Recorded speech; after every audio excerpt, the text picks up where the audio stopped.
Face করতে হবে আর কি, যদি আমি এই লাইনে থাকি, ডেটা অ্যানালাইসিস। আজমিন ভাই, আপনার হ্যাঁ অন্য প্রতিষ্ঠান সুইচ করার দরকার নাই। আপনি যদি ওখানে যদি ভালো কাটেন, ভালো হ্যাঁ কাটার সময়, তাহলে ওখানে থাকেন।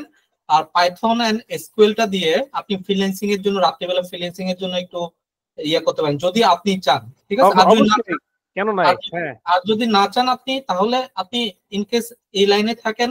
যদি জি আপনার যদি মনে হয় যে না, বিষয়টা হলো যে ফ্রিল্যান্সিং এটা খুব টাফ জিনিস, হ্যাঁ। আমি আচ্ছা নিজে ফ্রিল্যান্সিং করে, আমি নিজে ফ্রিল্যান্সিংটা ছাড়ছি এই কারণে যে অফিস ফ্রিল্যান্সিং, তারপরে এই সাইডে কোর্স আচ্ছা চালানো, তারপরে মেন্টরিং করা, ঠিক আছে, খুব টাফ হয়ে যায়, হ্যাঁ। আমি আমি এই যে আমি যে প্রজেক্ট গুলা নিয়ে, প্রজেক্ট গুলো ছোটখাটো প্রজেক্ট নিয়ে এখন আর কি। তো এই প্রজেক্ট গুলোর জন্য এনাফ টাইম পাই। তো পাইথনের জন্য যে প্রজেক্ট গুলো আসে, ওই প্রজেক্ট গুলো কিন্তু আপনি এনাফ টাইম পাবেন, ঠিক আছে। আচ্ছা আচ্ছা বাট পাওয়ার বি এর জন্য যে প্রজেক্ট গুলো আসে, এগুলোতে কিন্তু এনাফ টাইম পাবেন না, ঠিক আছে। পাইথনের গুলোতে আপনি চাইলে 1 উইকের মতো এই ধরনের টাইম পাবেন। 1 week is more than enough যে একটা আচ্ছা পাইথনে একটা প্রজেক্ট করার জন্য। আপনাদেরকে পাইথনে আমি যেটা শিখাইছি, এটা হলো যে কোয়ান্টিটেটিভ ডেটা অ্যানালাইসিস এর উপর হুম বেশি হুম শিখাচ্ছে। হুম হুম হলো যে নাম্বার রিলেটেড, হ্যাঁ। তো নাম্বার রিলেটেড যেহেতু বেশি শিখানো হয়েছে, আপনারা ডেফিনেটলি ডাটা সায়েন্স রিলেটেড কাজগুলো, স্ট্যাটিস্টিক অ্যানালাইসিস এর কাজগুলো করতে পারেন। একটা জিনিস আপনাদেরকে একটু বলে রাখি যে ডাটা সায়েন্স এবং স্ট্যাটিস্টিক অ্যানালাইসিস বোথ আর অলমোস্ট 90% সেম, ঠিক আছে। বলতে পারেন যে মামা ভাগ্নের যে সম্পর্ক থাকে না, ওই ধরনের সম্পর্ক, ঠিক আছে।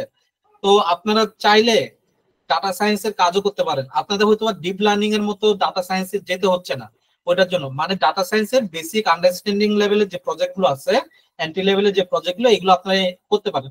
এগুলো কি ভাই, যেমন রিসার্চের যে কাজগুলো, আজমিন ভাই আপনি যেহেতু রিসার্চের থিসিস করছেন, আপনি জি বলছিলেন ওই জি সময়। জি তো জি জি আপনি প্রচুর প্রচুর প্রজেক্ট আছে যেগুলো রিসার্চ বেস কাজ হয় আর কি। তো পাইথনে আপনি এগুলো ইচ্ছা মতো করতে পারবেন এই ধরনের কাজগুলো। এই আচ্ছা কাজগুলোর জন্য এনাফ টাইম দেওয়া হয়। আর আচ্ছা ওইগুলোর জন্য কি দরকার, বিভিন্ন টেবিল ক্রিয়েট করে ওই ডাটাগুলোকে বসানো ঠিক মতো। হুম হুম পাইথনে আপনি ডাটাগুলোকে নিয়ে আসলেন এবং এগুলোকে টেবিল হিসেবে কনভার্ট করে ডাটাগুলো দিয়ে দিলেন। আর লেখার দায়িত্ব উনাদের। আর লেখার দায়িত্ব যদি আপনি পান, তার মানে কি, টাকা আপনার বেড়ে গেল। আচ্ছা মানে আচ্ছা আপনাকে যে এটা ধরেন যে $200 দিল, ওই হুম জায়গায় আপনি $300 পেয়ে গেলেন, ঠিক আছে। তো এই ধরনের কাজগুলো আপনারা চাইলে করতে পারেন। বিশেষ করে রিসার্চের কাজগুলোতে আপনাকে অনেক বড় ধরনের কোনো কাজ প্রয়োজন নেই, হ্যাঁ। আচ্ছা আচ্ছা রিসার্চের কাজগুলো থাকে খুবই এন্ট্রি লেভেলের, যত শিখাইছে এর থেকেও কম, মানে ডাটা সায়েন্সের এর থেকেও কম লাগে। এই যে কি বলে যে পুষ্পিতা, তারপরে নজরুল বলতে সোহান ভাই, তারা কিন্তু কাজ করছে আমার সাথে, ঠিক আছে। তারা কিন্তু প্রজেক্ট গুলো সম্পর্কে জানে। প্রথম দিকে শুরুর দিকে আপনাকে কিছু প্রজেক্ট দেখাইছিল, ওই প্রজেক্ট গুলো কিন্তু জানে, ঠিক আছে। তো এই ধরনের রিসার্চ বেস প্রজেক্ট গুলোতে কিন্তু আপনারা চাইলে ইজিলি, মানে আপনারা চাইলে গ্রেড করতে পারেন নিজেদের, ঠিক আছে। তো এখন মানে দাদা প্ল্যাটফর্ম কোনটা চুজ করব, এর মধ্যে একটা আসলে। প্ল্যাটফর্ম প্ল্যাটফর্ম হলো যে আমার মনে হয় যে ফাইবারটা ধরাটা উচিত। আচ্ছা আপওয়ার্কে এই কারণ টাফ হয়, আপওয়ার্কে এখন একটা টোকেন সিস্টেম করছে যে আপনাকে ও আপনাকে আপনি যখন ওখানে জয়েন করবেন, আপনাকে হয়তো 30 টোকেন, মনে হয় 30টা টোকেন দিবে। এখন ধরেন যে আপনি যে যে জায়গায় অ্যাপ্লাই করবেন, ওই জায়গায় ভিত্তি করে তারা ওই টোকেন গুলো খরচ হয়ে যায়। যেমন কোনো সময় 5 টোকেন, কোনো সময় 10 টোকেন, কোনো সময় 15 টোকেন, হ্যাঁ। মানে কাজের ভিত্তির উপর, কাজের অ্যামাউন্টের উপর। আচ্ছা আচ্ছা তো আপনি অ্যাপ্লাই করার পরে আপনি তো ওই কাজটা আর পাচ্ছেন না। মানে সে ধরেন যে আপনার পাওয়ার পসিবিলিটি 50-50। তো যদি আপনি না পেয়ে থাকেন, তাহলে কিন্তু আপনার টোকেনটা খরচ হয়ে গেছে। ওই আচ্ছা টোকেনটা আর্ন করতে আপনাকে আবার 1 উইক ওয়েট করতে হবে বা 2 উইকস ওয়েট করতে হবে। আচ্ছা এখন আমি যতটুকু শুনছি আপওয়ার্কে এখন এটাকে, টোকেনটাকে কিনতে হবে। আমি এই ধরনের শুনছি আর কি আপওয়ার্কে। তো ও আপওয়ার্কে আপনি চাইলে নিজেকে মার্কেটিং করতে পারবেন না। বাইরে থেকে আপনি নিজে কাজটাকে নিয়ে এসে আপওয়ার্কে আপনি কাজ করতে হবে। আর ফাইবারে আপনি চাইলে এসইও টেসিও করে আপনি আপনি আপনার হুম এই হুম কি বলে কাজগুলো পাওয়ার পসিবিলিটি আছে, ঠিক আছে। আচ্ছা আচ্ছা এখন একটা টাফ টাফ ডে চলতেছে আমাদের। টাফ ডে বলতে আমি নভেম্বরে ক্লাস শুরু করছি, তাই না, নভেম্বরে আপনাদের ক্লাসটা শুরু করছি। আমার যতটুকু মনে আছে নভেম্বরের 20 তারিখ আমি ক্লাসটা শুরু করছি আপনাদের হুম সাথে। হুম হুম তো একটা লম্বা একটা পিরিয়ড চলে গেছে, আপনারা বুঝতেই পারতেছেন। আপনারা হয়তো মনে করছেন কি, আমি তো কোর্সে ভর্তি হয়েছি 3-4 মাসে হয়তো আর শিখে ফেলবো। দেখেন এখানে অলমোস্ট 6 মাস চলে আসতেছে, স্টিল আমরা আমাদের মডিউল শেষ করতে পারি নাই, তাই না। তো হ্যাঁ এটাও হ্যাঁ একটা ফ্যাক্ট, কিন্তু একটা ফ্যাক্ট যে অলমোস্ট একটা ডিপ্লোমা নেওয়ার মতো অবস্থা হয়ে গেছে, ঠিক আছে। যে একটা হাফ ডিপ্লোমা আছে না, হাফ ডিপ্লোমা কোর্স হয়ে গেছে। তো এই জায়গাটাতে আমার আবার এরপরে দেখেন যে আমি আবার এই যে 17 থেকে 21 তারিখ পর্যন্ত আপনাদেরকে ছুটি দিতে হচ্ছে। আমি একটু বাড়িতে যাচ্ছি, আমাদের বাড়ির দোতলা 3 তলা আমি পুরোটা ভাঙবো আর কি, হ্যাঁ। তো পুরোটা ভেঙে আমি আবার নতুন ভাবে বিল্ডিংটা বানাবো আর কি। মানে বাবা দোতলা তিনতলা যেটা বানাই গেছে আমি ওটাকে পুরোটাকে ভাঙতে চাচ্ছি আর কি। হ্যাঁ, তো ওইটার জন্য যারা কনস্ট্রাক্টর কোম্পানি আছে তাদের সাথে কথা বলতে আমি 17 তে 21 তারিখ আমি আবার যাব। আবার আমি আবার মে মাসে এসে আবার নতুন একটা কোম্পানিতে জয়েন করব, ঠিক আছে।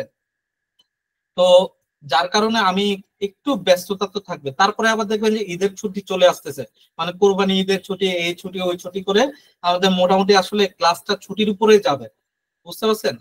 তো সেজন্য হয়তো বা আমি আপনাদেরকে ফ্রিল্যান্সিং এ যে কথা দিচ্ছে ওইটা হয়তো বা ওইভাবে রাখতে পারবো কিনা আমি জানি না, বাট আমি ট্রাই করব। যদি ইনকেস আমাদের সময়টা আমরা যদি বাঁচাইতে পারি, সময়টা যদি করতে পারি। আরেকটা বিষয় হলো যে আমি, জানেন যে আমি 1.5 ঘন্টা থেকে বেশি ক্লাস নিই না, ঠিক আছে। সেটা যেটাই হোক না কেন আমি 1.5 ঘন্টা থেকে বেশি ক্লাস নিতে পারি না, ঠিক আছে। তো এটা একটা বলতে পারেন যে যার কারণে আমার একটা লিমিটেশনও আছে। তো যার কারণে আসলে মানে এভাবে আসলে পসিবল হচ্ছে না যে আসলে ফ্রিল্যান্সিং এ আমি কিভাবে আপনার থেকে, বাট আমি ট্রাই করতেছি যে দাদা ফ্রিল্যান্সিং এ। একটা ক্লাস দিলে হবে দাদা, একটা ক্লাস আমাদের একটু দেন, আমরা সবাই এগ্রি আছি।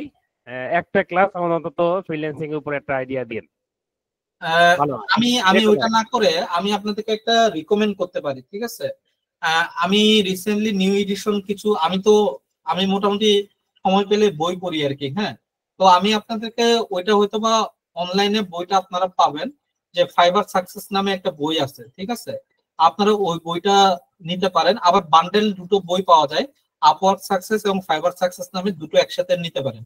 খুব একটা বেশি দাম হবে না মনে হয়, মানে 500 টাকায় মনে হয় আপনার পেয়ে যাবেন দুটো বই, ঠিক আছে। আপনারা চাইলে ওই দুটো বইকে আপনারা পড়তে পারেন।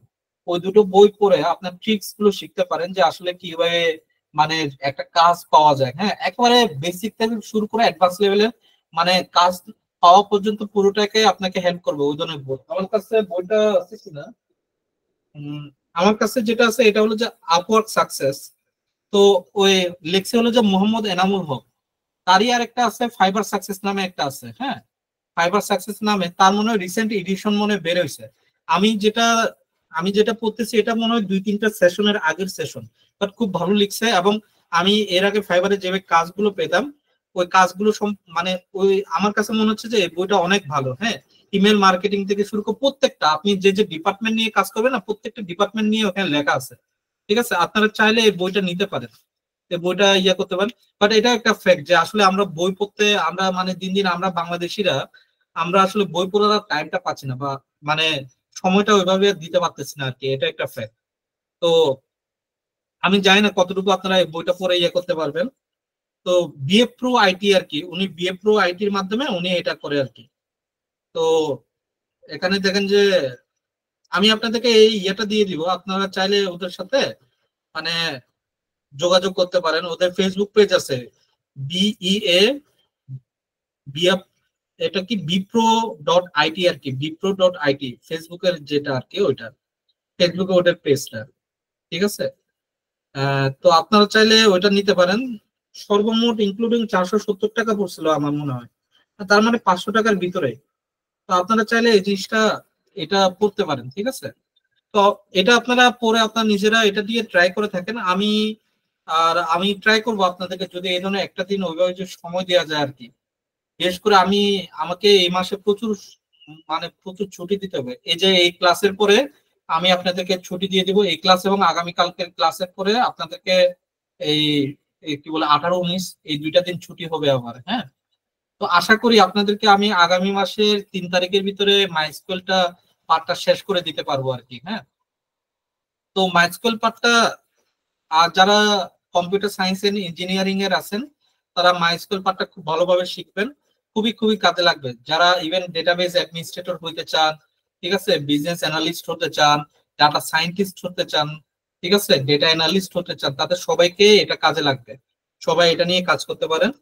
আর আর আমি ওই যে নজরুল ভাই নাকি সোহান ভাই একটা ওই যে হোয়াটসঅ্যাপে একটা পোস্ট করছিল ইউটিউবে, যে ওই যে পাওয়ার বিএ কিভাবে একটা অ্যাকাউন্ট ক্রিয়েট করা যায়। আপনার কি কেউ ট্রাই করছিলেন এটা?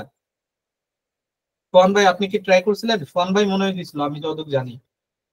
জি ভাই, আমি দিছিলাম কিন্তু আমি ট্রাই করি নাই আর। আপনিও ট্রাই করেন, একটু ট্রাই করে দেখেন, ট্রাই করে জানান আমাকে যে কতটুকু হয়েছে, আপনি কি পারতেছেন কিনা। হ্যাঁ, অ্যাকাউন্ট এই পাওয়ার বি এর একটা অ্যাকাউন্ট থাকে মানে একটা মেসিভ একটা আপনার অ্যাডভান্টেজ, বুঝতে পারছেন। ইভেন আপনার কোম্পানি আপনার কোম্পানি যদি খরচ করতে না চায়, আপনি তাকে অফার করতে পারেন যে আপনার ওয়ার্ক প্লেসটা যেন ইউজ করা হয় অফিসের কাজের জন্য, তাই না? তখন জি কিন্তু আপনার ভ্যালুটা কিন্তু তারা বুঝতে পারবে যে কতটুকু আপনার ভ্যালু এখানে। পাওয়ার বিআই আস্তে আস্তে লিমিট করে দিচ্ছে, ঠিক আছে? তো বাট তাদের যে ইমেল অ্যাকাউন্টটা 60 দিনের জন্য যেটা ফ্রি দিচ্ছে, হ্যাঁ, ওইটা বলে যে 60 দিন পর্যন্ত ফ্রি। বাট আপনি হয়তো মনে করতে যে 60 দিন পরে হয়তো বা মাইক্রোসফটে আমি যে ইমেলটা দিচ্ছি বা যে ইমেলটা ক্রিয়েট হয়েছে ওই ইমেলটা হয়তো বা নিয়ে নিবে, আর না ওই ইমেলটা কিন্তু থেকে থাকবে, বুঝতে পারছেন? বাট আপনাকে যে ফ্রি যে অ্যাক্সেসটা দিচ্ছে এখান থেকে একটা দুইটা সার্ভিস হয়তো কমাই দিবে, বাট আপনি ওটাকে ইউজ করে আপনি ইউজ করতে পারবেন, ঠিক আছে? তো আমার কাছে মনে হয় যে আপনারা একটু ট্রাই করে দেখেন ওইটা, পাওয়ার বিআই ওইটা হয়ে গেলে তো আপনারা আপনাদের শোকেসও করতে পারবেন, আপনার অনেক কিছু, ঠিক আছে? তো আমার কাছে মনে ভাইয়া, হয় যে ওইটা ট্রাই করেন একবার। ভাইয়া আপনি আপনার পোর্টফোলিওতে দেখলাম যে আপনার পাওয়ার বি এর যে ইগুলো ছিল, প্রজেক্ট গুলো ছিল, ওগুলো শো করছেন। হ্যাঁ, তো ওটা কি পাওয়ার বি কিভাবে করলেন এটা? ওইটা হলো যে ওই যে এই যে আমি বললাম না ওয়ার্ক স্পেস, যেটা পাওয়ার বিআই যেটা ওয়ার্ক স্পেস আছে না, হ্যাঁ ওদের হ্যাঁ যে প্ল্যাটফর্ম, ওই প্ল্যাটফর্মের ভিতরে আমি আপনাদেরকে লাস্টে আমি আমার প্ল্যাটফর্মের ভিতরে কি কি ইয়ে আছে কিভাবে এটাকে করতে হয় এই জিনিসটা কিন্তু দেখাইছে, বাট আপনার প্র্যাকটিস করতে পারেন না। সবচেয়ে বেশি ডিসঅ্যাডভান্টেজ হলো যে ওইটা, যে আপনার প্র্যাকটিস করতে পারেন না, ঠিক আছে? হ্যাঁ। তো সেটার জন্য আসলে আপনাদের ওয়ার্ক প্লেসে একটা অ্যাকাউন্ট দরকার। আমি ট্রাই করছি, বাংলাদেশ থেকে আসলে ওয়ার্ক প্লেসে অ্যাকাউন্ট ক্রিয়েট হচ্ছে না। তো আপনারা আপনাদের ইয়া থেকে ট্রাই করে দেখেন সামহাও একটা অ্যাকাউন্ট আপনারা ম্যানেজ করতে পারেন কিনা। ইভেন আপনারা যদি একটা অ্যাকাউন্ট ম্যানেজ করতে পারেন, এটা আপনারা চাইলে ইমেল অ্যাড্রেস পাসওয়ার্ড আপনারা শেয়ার করতে পারেন সবাই, যেন সবাই ওখানে গিয়ে মানে ইয়ে করতে পারে, আপলোড করতে পারে, ঠিক আছে? তবে আমার কাছে মনে হয় যে 8 থেকে 10 জন ইউজ করে বেটার, সবাই যেন ইউজ না করে আর কি, ঠিক আছে? তো 8 থেকে 10 জনের বেশি যদি হয়, বেশি লোকেশনে যদি দেখায় এটা, তাহলে ওটাকে কি স্প্যাম হিসেবে ধরে নিবে মাইক্রোসফট। যেহেতু মাইক্রোসফট স্প্যাম হিসেবে ধরে নিবে, সেহেতু মাইক্রোসফট যদি ওটাকে ব্লক করে দেয় তাহলে তো আরো বেশি অসুবিধা, তাই না? তো আপনারা হ্যাঁ চাইলে এটাকে একটু লিমিট করে 10 জনের ভিতরে রাখতে পারেন বা 8 জনের ভিতরে রাখতে পারেন, ঠিক আছে? সবাইকে যে দিতে হবে এমন না, ঠিক আছে? তো গ্রুপের একজন ম্যানেজার থাকলো, যে আপনি ওইটার ম্যানেজার হিসেবে আপনি ওইটার ভিতরে কাজ করলেন। তো হবে কি যে আপনারা সবাই মিলে একটা প্ল্যাটফর্ম থেকে আপনারা ওইগুলো শো করতে পারবেন, ঠিক আছে? এখন ঠিক আছে। এটা ছাড়া তো আরেকটা উপায় হলো যে আপনাদের গিটহাবে সোর্স কোড আপলোড করা। আমি বিশেষ করে যারা ডেটা অ্যানালিস্ট তাদেরকে আমি গিটহাবে আপলোড করাটাকে আমি একটু ডিসঅ্যাডভান্টেজ হিসেবে মনে করি। কারণটা কি? কারণটা হলো যে মানুষ আপনার সোর্স কোডটা ইয়ে করে ফেলতেছে, মানে পেয়ে যাচ্ছে, মানে আপনার আপনার প্রজেক্টটা সে ডাউনলোড করে সে কিন্তু নিজের প্রজেক্ট হিসেবে চালাই দিতে পারতেছে, বুঝতে হ্যাঁ, পারছেন? এটা একটা সমস্যা। এটা একটা ডিসঅ্যাডভান্টেজ, ঠিক আছে? তো যার কারণে আমি গিটহাবকে আমি আসলে নিজে পছন্দ করি না, বিশেষ করে যারা ডেটা অ্যানালিস্ট তাদের জন্য। কারণ ডেটা অ্যানালিস্ট এবং সফটওয়্যার ডেভেলপারদের ভিতরে একটু ডিফারেন্স আছে। প্রোগ্রামিং এর কোনো কিছু যদি আপনি ডাউনলোড করেন, আপনি যদি ওই প্রোগ্রামিংটা না বুঝেন, তাহলে কিন্তু তারপরে কিন্তু আপনি ওই প্রজেক্টটাকে নিয়ে আপনি কাজ করতে পারবেন না। ইভেন আপনি ইনস্টলই করতে পারবেন না, ওই প্রজেক্টটাকে রানই করতে পারবেন না, বুঝতে পারছেন? কারণ কি, প্রোগ্রামাররা দেখবেন যে প্রোগ্রাম আপলোড করতেছে, প্রজেক্ট আপলোড করতেছে, বাট তারা কিন্তু ডাটাবেস আপলোড করে না। কখনো কি দেখছেন ডাটাবেস আপলোড করতে? ডাটাবেস কিন্তু আপলোড করে না, বুঝতে পারছেন? তো চাইলেও আপনি কিন্তু ওই প্রজেক্টটাকে কিন্তু অ্যাকোয়ার করতে পারতেছেন না। বাট পাওয়ার বিআই যে সুবিধা, আপনার এক্সেল ফাইলটা নাই, আপনার ডাটাবেস ফাইলটা নাই, তারপর কিন্তু আপনার পাওয়ার বিআই ফাইলটা কাজ করতেছে, তাই না? এরকম হয় না? হ্যাঁ আপনি কিন্তু উপরের দিকে ওয়ার্নিং দেয় যে আপনার ফাইলটা না, আপনার ফাইলটাকে অ্যাড করেন, বা আপনার ফাইলের সোর্স লিঙ্কটা ঠিক নাই, এভাবে একটা ওয়ার্নিং দেয়, বাট আলটিমেটলি কাজ তো করতেছে না। তো এটা একটা পাওয়ার বিআই একটা, আমরা মনে করি এটা অ্যাডভান্টেজ, বাট গিটহাবে দেওয়ার কারণে এটা ডিসঅ্যাডভান্টেজ হয়ে যায়, ঠিক আছে? অনেকে আবার এটাকে কোড চুরি করে ফেলে, ঠিক আছে? তো এই কোড চুরিটা ঠেকানোর জন্য মানে গিটহাবে আপলোড না করাই উচিত, ঠিক আছে? আপনি গিটহাবে লিঙ্ক দিয়ে দিলেন, অনেকে গিয়ে ওইটাকে ইচ্ছা মতো ডাউনলোড করে ফেলবে, ইভেন অনেকে ফর্কও করে ফেলবে, ঠিক আছে? তো ডাউনলোড আপনার হয়তো মনে করতে ওয়াও, এটা তো অনেক কিছু হচ্ছে, ডাউনলোড হচ্ছে আমার গিটহাব ফাইল, বাট আপনারা এটাকে নিয়ে যে তারা যে আপনার অপরচুনিটিটাকে কাজে লাগিয়ে তারা যে অন্য কিছু করে ফেলতেছে, মানে এটাকে বলতেছে কপি করতেছে আর কি, হ্যাঁ? তো এটা একটা ডিসঅ্যাডভান্টেজ, ঠিক আছে? তো এটা আমার ব্যক্তিগত মতামত আর কি, হ্যাঁ? তো সেজন্য তো আবার অনেকে মনে করে যে আপনার ডাটা অ্যানালিস্ট আপনাকে গিটহাবে আপনার কি বলে যে গিটহাবে আপনার একটা ভালো একটা পোর্টফোলিও থাকতে হবে, গিটহাবে আপনার অনেক প্রজেক্ট থাকতে হবে, না এই ধরনের দরকার নাই, ঠিক আছে? আপনি আপনি জাস্ট এন ডেটা অ্যানালিস্ট, আপনি কোনো প্রোগ্রামার না যে আপনাকে ওইখানে প্রজেক্ট গুলো রাখতে হবে। আপনার প্রোগ্রাম রাখার জন্য আপনার পাওয়ার বিআই তার নিজস্ব একটা ওয়ার্ক স্পেস দিচ্ছে, আপনি ওখানে রাখতে পারবেন। যদি কারোর যদি দেখতে ইচ্ছা হয় তাহলে আপনি তাকে লিঙ্কটা দিয়ে দিবেন, সে যেভাবে দেখবে। এখন তার যদি পাওয়ার বি এর অ্যাকাউন্ট থাকে তাহলে সে দেখবে, আর যদি না থাকে সে দেখতে পারলো না, ঠিক আছে। সো সিকিউর এটা, ঠিক আছে। তো এই কারণে এটা সিকিউর। তো আপনারা চাইলে, সেজন্য আপনাদেরকে বারবার রিকোয়েস্ট করে যে পাওয়ার বি ওয়ার্ক স্পেসটা চাইলে আপনারা ওটা সামহাও কোনোভাবে কি এটাকে ইয়ে করতে পারেন কিনা, আপনারা একটু ট্রাই করে দেখেন। ইভেন আপনারা যদি আপনারা সবাই মিলে যদি একটা ই সিম একটা কিনতে পারেন, ইউএস এর ই সিম যদি একটা কিনেন, কিনে ওইটার মাধ্যমে আপনারা চাইলে অ্যাকাউন্ট ক্রিয়েট করতে পারেন। আমি জানি না ওটা কাজ করবে কিনা, ঠিক আছে, not sure about it, but আপনারা চাইলে ট্রাই করতে পারেন ওইভাবেও, ঠিক আছে। আমেরিকান ই সিম আর কি, হ্যাঁ, অবশ্যই আমেরিকান কোড থাকতে হবে। ই সিম কিন্তু অনেক পাওয়া যায় যেটা সে ধরেন যে ওটা আমেরিকান না, মানে আমেরিকান কোম্পানির থ্রুতে তৈরি করা ওই ধরনের ই সিম আছে, বাট ওই ই সিম এর কথা বলতেছি আমি, বলতেছি যে হলো যে রিয়েল আমেরিকান ই সিম, ঠিক আছে। ওই ধরনের রিয়েল আমেরিকান ই সিম পাওয়া যায় কোন একটা রিজিয়নের বা কোন একটা স্টেটের ই সিম যদি আপনি কিনতে পারেন, বা কোনো ফ্রেন্ড যদি এই ধরনের থাকে যারা আমেরিকায় আছেন, তারা হয়তো বা অন্য ডিপার্টমেন্টে, তারা হয়তো সিএসসি পড়তেছে, তাদের কোনো আইডিয়া নাই এই ডাটা সায়েন্স নিয়ে বা পাওয়ার বিএ নিয়ে, আপনারা তাদের ফোন নাম্বার ইউজ করে, বা তাদেরকে আপনারা তাদের পিসিতে বসে, মানে ওই এনিডেস্কের মাধ্যমে তাদের পিসিতে বসে তাদের এখানে অ্যাকাউন্টটা খুলে আপনি এখানে চাইলে ট্রাই করতে পারেন, ঠিক আছে। এইভাবে আপনারা ইউজ করতে পারেন, ঠিক আছে। আর আমি আপনাদেরকে রিকমেন্ড করব, যারা এখনো চাকরি করতেছেন না, যদি আপনারা চাকরির জন্য চাকরি করতে চান, ডেফিনেটলি আপনারা দ্রুত আপনার সিভিটাকে রেডি করুন এবং অ্যাপ্লাই করা শুরু করে দেন, ঠিক আছে। প্রজেক্ট কিন্তু আপনাদের অলরেডি অনেকগুলো প্রজেক্ট হয়ে গেছে, ছোট ছোট প্রজেক্ট হইলে আপনাদের কিন্তু পাওয়ার বিআই 2টো প্রজেক্ট হয়ে গেছে, ঠিক আছে। আপনারা আরো প্রজেক্ট বানান, ঠিক আছে, আরো প্রজেক্ট বানান। আপনার পাইথনে একটা প্রজেক্ট হয়ে গেছে, পাইথনের প্রজেক্টটাকে শোকেস করার মাধ্যম হলো যে আপনারা এটাকে গুগল ড্রাইভে রাখতে পারেন, গিটহাবে রাখতে পারেন, আর পিডিএফ ফাইলটাকে আপনারা লিংক হিসেবে ওটাকে শো করতে পারেন। পিডিএফ ফাইলে আপনারা যে প্রেজেন্টেশন দিচ্ছেন না, ওই প্রেজেন্টেশনটাকে আর কি, ঠিক আছে। তো ওইভাবে আপনারা শোকেস করতে পারেন। আবার ইউটিউবে টিডিও এই টাইপের ইউটিউব ভিডিও লিংক দিতে পারেন আপনার প্রজেক্টে, ঠিক আছে। তো আমার কাছে একটা বেস্ট উপায় বলে মনে হয় যে ইউটিউবের ভিডিও, ঠিক আছে। যে আপনারা যে প্রজেক্টটা করলেন না, এই প্রজেক্টটাকে আপনার রেকর্ড করে এটাকে ইউটিউবে ছাড়লেন, আর আনলিস্টেড না, এটাকে পাবলিক করেই রাখবেন, ঠিক আছে। তো ওই লিঙ্কটাকে ক্লিক করলে তারা যেন আপনার প্রজেক্টটা দেখতে পায়, আপনি কি প্রজেক্ট করছেন, ঠিক আছে। আর অবশ্যই আপনাদের ইউটিউবের ইয়াটা যেন আপনাদের নাম যেন থাকে, ঠিক আছে, না হলে কিন্তু ওরা অন্যজনের বলে মনে করবে আর কি, ঠিক আছে। তো আপনারা চাইলে এভাবে আপনার প্রজেক্ট গুলো শোকেস করতে পারেন, ঠিক আছে। বেস্ট ওয়ে, মানে আমরা এখন 21st সেঞ্চুরিতে বাস করতেছি। এখন আমরা যদি না জানি যে how to show our projects, তো মানে কি বলবো, টু এইচআর, তাহলে কিভাবে হবে বলেন। যে আপনারা হলেন যে এখন বর্তমানে 21st সেঞ্চুরিতে আপনারা বসবাস করা মানুষ, আপনারা যদি এই জিনিসটা, এই স্কোপ গুলো যদি ব্যবহার করতে না পারেন তাহলে কিভাবে হবে, তাই না বিষয়গুলো। কারো কি কোনো কোয়েশ্চেন আছে, বা কারো কি কোনো কিছু কি জানার আছে যেটা কনফিউজিং, বা আপনাদের মনে হচ্ছে যে না আপনি এখনো জানেন না, বা আপনার একটা দরকার, অ্যাডভাইস দরকার। ভাইয়া, সেটা হলে আমার একটা কোশ্চেন ছিল, সেটা হলো গিয়ে আমি আজকে সিভি রেডি করছি, ইভেন পোর্টফোলিওটাও রেডি করছি। এখন আমার যেটা কনফিউশন ছিল সেটা হলো গিয়ে আমি কখনো আর কি ভাইবা বা জব এর জন্য যে ভাইবাটা সেটা আমি ফেস করি নাই, ইন্টারভিউর জন্য ফেস করি নাই। তো ইন্টারভিউতে আসলে কি কি কোশ্চেন বা কি কিরকম প্রিপারেশন নেওয়া দরকার, এটা একটু যদি একটা গাইড দিতেন তাহলে একটু ভালো হতো আমাদের। আচ্ছা, আজকে যেহেতু গল্পই করতেছি, আজকে তাহলে এটা নিয়ে একটা ফুল গাইডলাইন দিয়ে দিই। আজকেরই এটা শেষ করে ফেলি নাকি?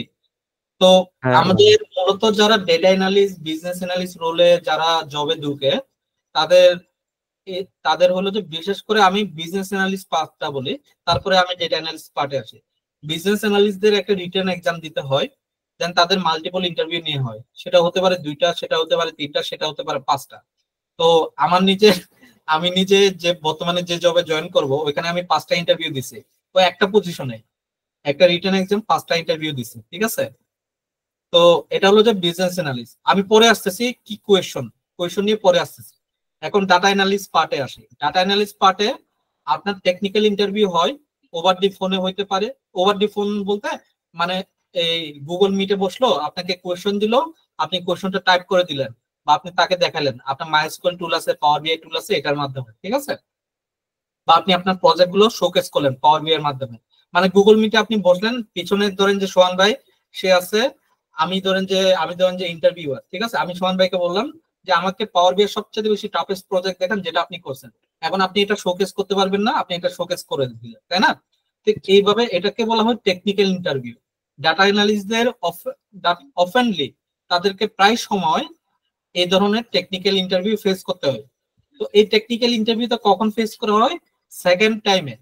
প্রথম টাইমটা এইচআর কল করে, একটা হলো যে কি বলে যে হিউম্যান রিসোর্স অ্যানালাইসিস করা, যে এখানে যদি কেউ এইচআর থাকেন তারা ভালো বলতে পারবেন, ওইটাকে আরেকটা টার্মও বলা যায়, ওই টার্মটা আমার কাছে মনে পড়তেছে না, ঠিক আছে? ওইটা হলো যে আপনাকে আপনার ব্যক্তিগতভাবে আপনাকে বুঝা যে এই মানুষটাকে আমি যে আমার জবে অনবোর্ড করব, ওই মানুষটা কিরকম। তো এটা ফোনে জিজ্ঞেস করে যে হ্যালো লুৎফর, আমি কি লুৎফর আর সোহানের সাথে কথা বলতেছি? তখন আপনি ওই দিক থেকে বলেন যে হ্যাঁ। তো আপনি এই জবের জন্য অ্যাপ্লাই করছেন, তখন আপনি বলবেন হ্যাঁ অ্যাপ্লাই করেছি। তো আপনি তো বিএসসি পাস করছেন এখান থেকে, তো আপনি এই জায়গা থেকে এটা পাওয়ার বিআইটা নিয়ে অনেক কিছু শিখলেন, আপনার সিভিতে দেখলাম। তো আপনি কি আপনি এগুলো নিয়ে কিরকম কাজ পারেন? তো আপনাকে জিজ্ঞেস করবে আপনার সম্পর্কে একটু বলেন। তো আপনাকে কিন্তু ইংলিশে বলবে না, ঠিক আছে? আপনাকে বাংলায় জিজ্ঞেস করবে, বিশেষ করে বাংলাদেশি কোম্পানিগুলোর কথা বলতেছে, ঠিক আছে? তো আপনাকে বাংলায় আপনার নিজের সম্পর্কে বলতে হবে। তো আপনি বলবেন, আপনাকে জিজ্ঞেস করবে আপনি আমাদের কোম্পানিতে কিভাবে বেনিফিট নিয়ে আসতে পারবেন, হ্যাঁ? বা আপনি আমাদের কোম্পানিতে কিভাবে খুঁজে পেলেন, বা কিভাবে আমাদের এই ডেটা অ্যানালিস্ট পোস্ট, আপনি কি জানেন যে আমাদের এখানে কি কি প্রয়োজন? তখন আপনি ওই নানাভাবে আলোচনা করবেন। তখন আলোচনার মাধ্যমে তারা বুঝতে পারে যে আমি একে অনবোর্ড করবো কিনা, ঠিক আছে?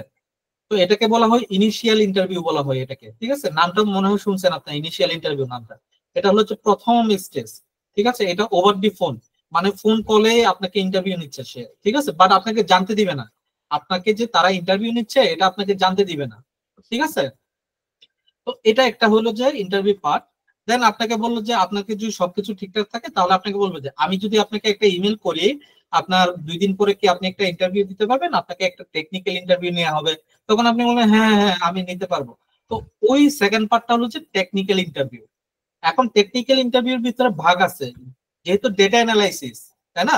ডেটা অ্যানালাইসিসে কি কি শিখতে হয়? এক্সেল, পাওয়ার বিআই, পাইথন আর এসকিউএল। এগুলো মূলত ফ্রেশারদের অবশ্যই জানা প্রয়োজন। এদের ভিতরে হয়তো এসকিউএল পার্টটা হয়তো প্রয়োজন নাই, বাট পাইথন, পাওয়ার বিআই, এক্সেল এই তিনটা অবশ্যই তো জানা প্রয়োজন। বাট এক্সেল নিয়ে আপনাকে কখনোই টেকনিক্যাল ইন্টারভিউ ধরবে না, ঠিক আছে? বাট এক্সেলে আপনার যে জিনিসগুলো জানা প্রয়োজন, যে নাম্বার অফ রো সর্বোচ্চ কতগুলো এন্ট্রি পর্যন্ত আসে, কতগুলো কেউ কি বলতে পারবেন? এক্সেলের সর্বোচ্চ কতগুলো number of rho data input করা যায়?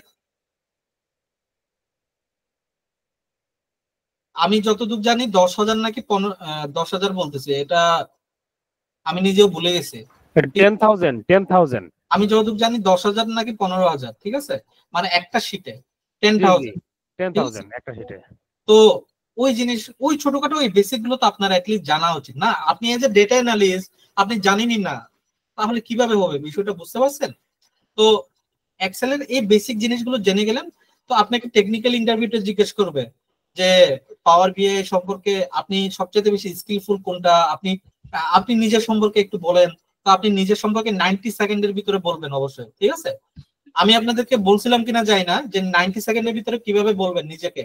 আমি কি আপনাদেরকে বলছিলাম? এটা বলি নাই নাকি বলছি? তো আমি তারপর বলি, ওইটা হলো যে সবার আগে আপনি আপনার নামটা বলবেন, ঠিক আছে?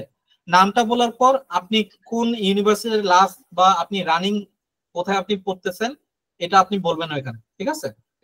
দেন আপনার যদি এক্সপিরিয়েন্স থাকে বা আপনি কোথাও জব যদি করেন আপনি ওইটাকে বলবেন এই জায়গায়। আর যদি না করে থাকেন সরাসরি আপনি চলে যাবেন আপনার স্কিলসে, ঠিক আছে? যে আমি এই জিনিসগুলোতে এক্সপার্ট, ঠিক আছে? আপনি আবার ওইখানে আবার সবগুলো বলবেন না, আপনি শুধুমাত্র ডাটা অ্যানালাইসিস রিলেটেড যে স্কিল গুলো আছে ওই রিলেটেড গুলোই বলবেন, এমনকি জবটা ডাটা অ্যানালাইসিস রিলেটেড, ঠিক আছে? দেন ওইটা বলা শেষ। আর এটার সাথে অবশ্যই ডকুমেন্টেশনটা বলবেন, ঠিক আছে? ডাটা অ্যানালিস্ট বা বিজনেস অ্যানালিস্ট অবশ্যই ডকুমেন্টেশনে এক্সপার্ট হইতে হবে। তো ডকুমেন্টেশনটা আপনি বলবেন, ঠিক আছে?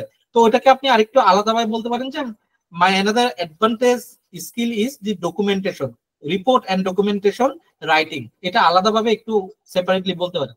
লাস্টের দিকে বলবেন যে আপনার সবচেয়ে বেশি স্ট্রং জোন কোনটা, উইকনেস কোনটা।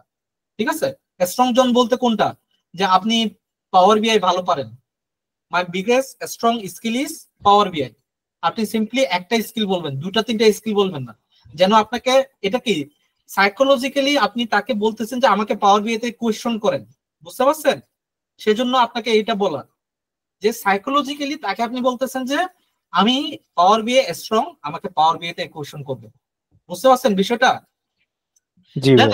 দেন আসি যে উইকনেস। উইকনেস বলতে কি? উইকনেস বলতে আমি রাত্রিবেলা খুব ঘুমাই, ঠিক আছে, বা আমি অফিসে মাল্টিপল টাস্কিং করতে পারি না, এইগুলো উইকনেস না। উইকনেস হলো যে এইভাবে বলা যে আমি আসলে বিগ ডাটা নিয়ে আমার একটা ভালো একটা মানে শখ আছে, যে বিগ ডাটা আমাকে শিখা, বা আমি এখন যেহেতু এজ এ ফ্রেশার হিসেবে অনেক টুলস নিয়ে আমি কাজ করতেছি, আমি বিগ ডাটাটা শিখার অপরচুনিটি পাচ্ছি না, বাট আমি ইন ফিউচারে আমি বিগ ডাটা নিয়ে শিখবো। আমার উইকনেসটা হলো যে এই জিনিসগুলো। তখন আপনি বলবেন AWS RDS, ঠিক আছে, বিগ ডাটা নিয়ে যেগুলো কাজ করা হয়, তারপর বিগ কোয়েরি, ঠিক আছে, কিছু টুলস বলবেন যে মানে এই ধরনের এইগুলো আপনি শিখতে চান। তো আপনি SPSS পারেন না, তো আপনি বলবেন যে আমি তো SPSS পারি না, তো আমি ভবিষ্যতে আমি ইন ফিউচারে SPSS শেখার জন্য আমি ডাইহার্ডলি ট্রাই করব। বা ভবিষ্যতে না বলে আপনি বলবেন যে রিসেন্টলি আমি SPSS শেখা শুরু করেছি, তো আমি SPSS এ একটু উইকনেস আছে আমার। তো এই জিনিসগুলো হলো উইকনেস, বুঝতে পারছেন? এতদিন পর্যন্ত আপনারা যা উইকনেস জানতেন এগুলো কিন্তু উইকনেস না, বুঝতে পারছেন? এখন যেগুলো বলতেছে এইগুলো কিন্তু লিটারেলি উইকনেস। মানে আপনি তাকে বলতেছেন যে আপনি টেকনিক্যালি সাউন্ড পারসন, আপনি শিখতে আরো বেশি ইচ্ছুক, বুঝতে পারছেন? এটা আপনাকে বুঝাইতে হবে যে আমি এমন একজন পারসনকে অনবোর্ড করতেছি, সে যেন বুঝতে পারে যে আমি এমন একজন পারসনকে অনবোর্ড করতেছি যে শুধুমাত্র আমাকে এই স্কিল গুলো নিয়ে আসবে না, সে আমার এই অর্গানাইজেশনে এসে সে আরো বেশি শিখতে ইচ্ছুক। তো আমরা যদি তাকে কাজে লাগাইতে চাই আমাদের বিগ ডাটায়, তাহলে আমরা তাকে ডেফিনেটলি কাজে লাগাতে পারবো এবং তাকে লার্নিং ফেজে আমরা শিখাইতে পারবো।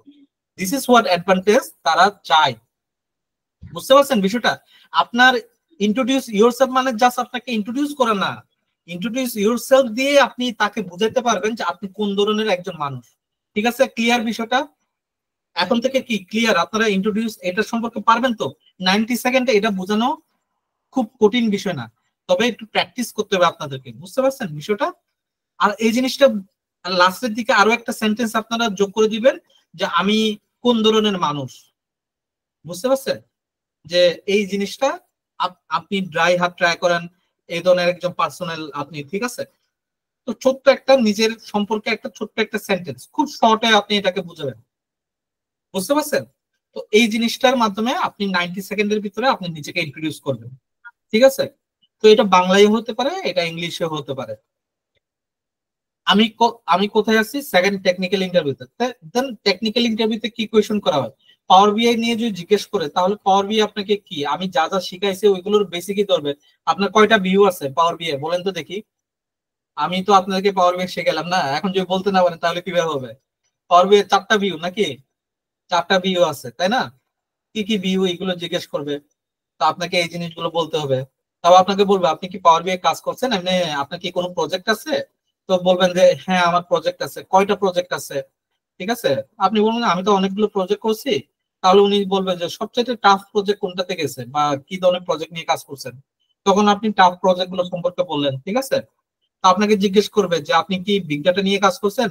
বললেন যে আসলে বিগ ডাটা নিয়ে তো কাজ করি নাই, বাট বিগ ডাটা নিয়ে আমার ধারণা আছে, আমি বিগ ডাটা নিয়ে আমি খুব শীঘ্রই এটা নিয়ে শিখে আমি কাজ করতে পারবো, ঠিক আছে? এইভাবে আপনাকে, আপনি কোনো কিছুতে না করবেন না যে আমি এই জিনিসটা শিখি না, না আমি জানি না এই জিনিসটা, জানি না এই জিনিসটা বলতে নাই, ঠিক আছে?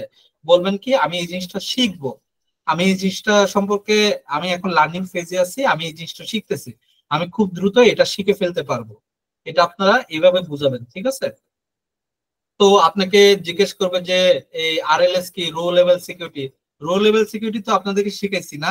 লাস্ট ক্লাসেই তো মনে হয় দেখাইছিলাম রো লেভেল সিকিউরিটি, RLS।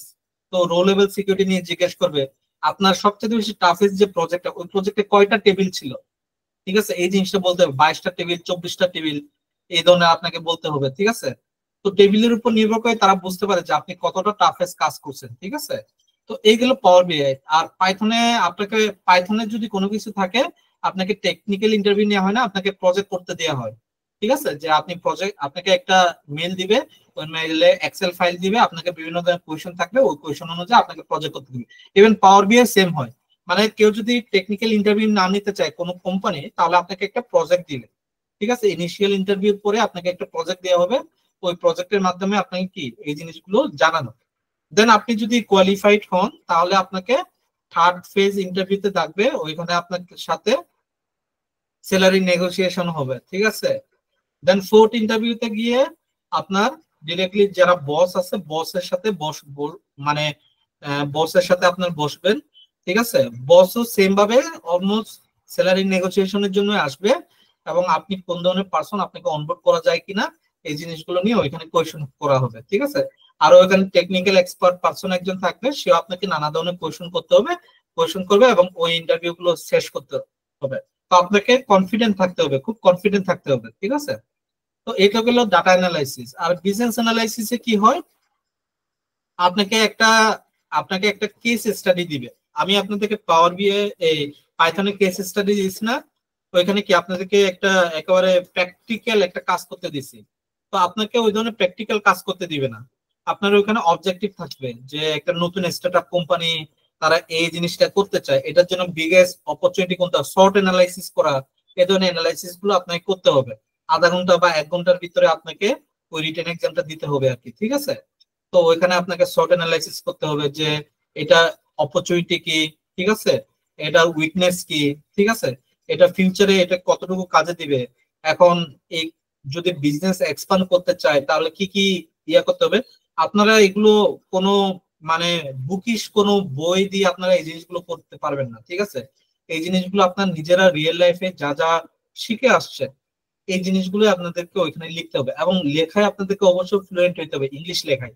অনেকে আছে যে ইংলিশ লেখায় ফ্লুয়েন্ট না, ঠিক আছে, এটা তাদেরকে একটু ভাবাবে, কারণ যতগুলো বিজনেস অ্যানালিস্ট এবং ডেটা অ্যানালিস্টদের ইন্টারভিউ বা এক্সাম হয় এগুলো সবগুলো কিন্তু ইংলিশে হয়। ঠিক আছে, তো এই ধরনের একটা কেস স্টাডি টাইপের একটা ইয়াতে আপনাকে লিখতে হবে প্রচুর।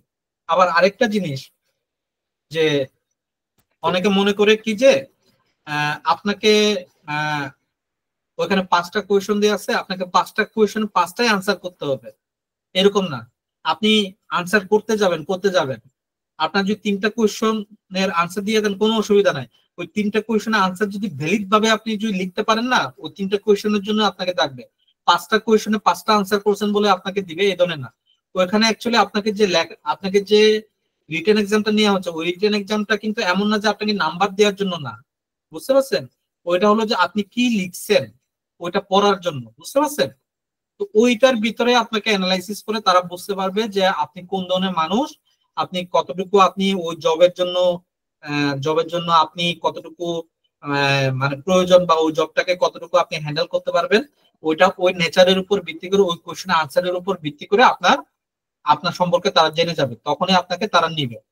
দেন আপনার ইন্টারভিউ গুলো হবে, ওই এইচআরদের সাথে ইন্টারভিউ হয়, মাল্টিপল এইচআর এর সাথে ইন্টারভিউ হয়, টেকনিক্যাল এক্সপার্টিস এর সাথে ইন্টারভিউ হয়। ঠিক আছে, দেন বোর্ড ম্যানেজারের সাথে ইন্টারভিউ হয়, দেন ডেপুটি ম্যানেজারের সাথে, চেয়ারম্যানের সাথে ইন্টারভিউ হয়। ঠিক আছে, তো অনেক সময় 2-3টা ইন্টারভিউ হয়ে গেলে জব হয়ে যায়, আবার অনেক সময় 4-5টা ইন্টারভিউ হওয়ার পরেও মানে দ্বিধাদ্বন্দ্বে থাকে আপনাকে নিবে কিনা। ঠিক আছে, তো এটা একটা বিষয়। তো আরেকটা বিষয় হলো যে স্যালারি নেগোসিয়েশনটা খুবই ইম্পর্টেন্ট। ঠিক আছে, তো স্যালারি নেগোসিয়েশনে যদি আপনাকে জিজ্ঞেস করে যে আমরা তো আপনাকে 20,000 টাকা দিতে পারবো, আমাদের বাজেটে 20,000 টাকা আছে, এখন আপনি এটা আনসারটা কিভাবে দিবেন? এটার আনসারটা এমন ভাবে দিবেন যে আপনি আপনার স্কিল সেটের উপর ভরসা করে আপনি ইয়ে করবেন। আপনি তাকে কোনো টার্গেট দিবেন না, যে ফ্রেশার হিসেবে আপনি তাকে কোনো টার্গেট দিবেন না যে আমার এতটুকু স্যালারি লাগবে। ঠিক আছে, আপনি বলবেন যে ঠিক আছে 20,000 ইজ এনাফ, বাট আমি যে স্কিল গুলো নিয়ে আসতেছি এই জবের জন্য এবং আপনারা যে ধরনের রেসপন্সিবিলিটি চেয়েছেন এটার জন্য 20,000 is not enough. I think আপনারা একটু ভেবে দেখতে পারেন। আমি চাই যে আমার স্যালারিটা 30,000 বা 30,000-এর নিচে বা 30,000-এর কাছাকাছি যদি হয়, আই উড বি অবলাইজড, এভাবে বলবেন, I would be grateful, but 20,000 is very much low, এভাবে আপনাকে বলতে হবে। যদি অনেক কম টাকা আপনাকে বলে তারা অ্যাকচুয়ালি কম টাকা এই কারণেই বলতেছে, এই কারণে যে এমন না যে আপনাকে জবে আপনাকে 20,000 টাকায় দিবে, এমনও হইতে পারে আপনাকে 30,000 টাকা অফার করতে পারে, বাট আপনাকে ওইটা বুঝতে দিচ্ছে না। তারা অ্যাকচুয়ালি চিন্তা করতে যে একে যদি আমি 20,000 বা 25,000 যদি পেয়ে যাই, সেজন্য, বুঝতে পারছেন বিষয়টা? জবে 20,000 বলছে বলে আপনাকে যে 20,000 দিবে এমন না কিন্তু, বুঝতে পারছেন? আপনাকে 30,000-এর নিতে পারে, 40,000-এর নিতে পারে, 45,000-এর নিতে পারে।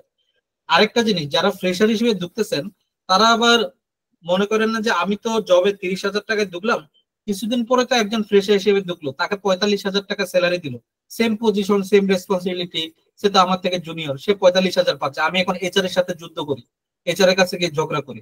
না, এরকম কিছু করবেন না। জবের ক্ষেত্রে আপনি কতটুকু নেগোশিয়েট করে জবে ঢুকতে পারতেছেন এটাই আপনার মেইন বিষয়, ঠিক আছে? আপনার থেকে কম পেয়ে যদি আপনার ফ্রেশারও যদি আপনার থেকে জয়েন করে, আপনি কিছু করতে পারবেন না। এবং এটার জন্য তাকে অবশ্যই অ্যাপ্রিসিয়েট করবেন যে সে নেগোশিয়েট করে, ভালোভাবে নেগোশিয়েট করে সে ঢুকতে পারছে এটাতে, তাই না? তো আপনি ভবিষ্যতে অন্য কোনো কোম্পানিতে যাবেন, তো আপনি এই মেথডটা কাজে লাগাবেন, বুঝতে পারছেন? এইচআরদের সাথে যুদ্ধ করবেন না, এইচআরদের কখনো খারাপ বলবেন না, এইচআর তাদের কাজ করতেছে শুধুমাত্র, বুঝতে পারছেন?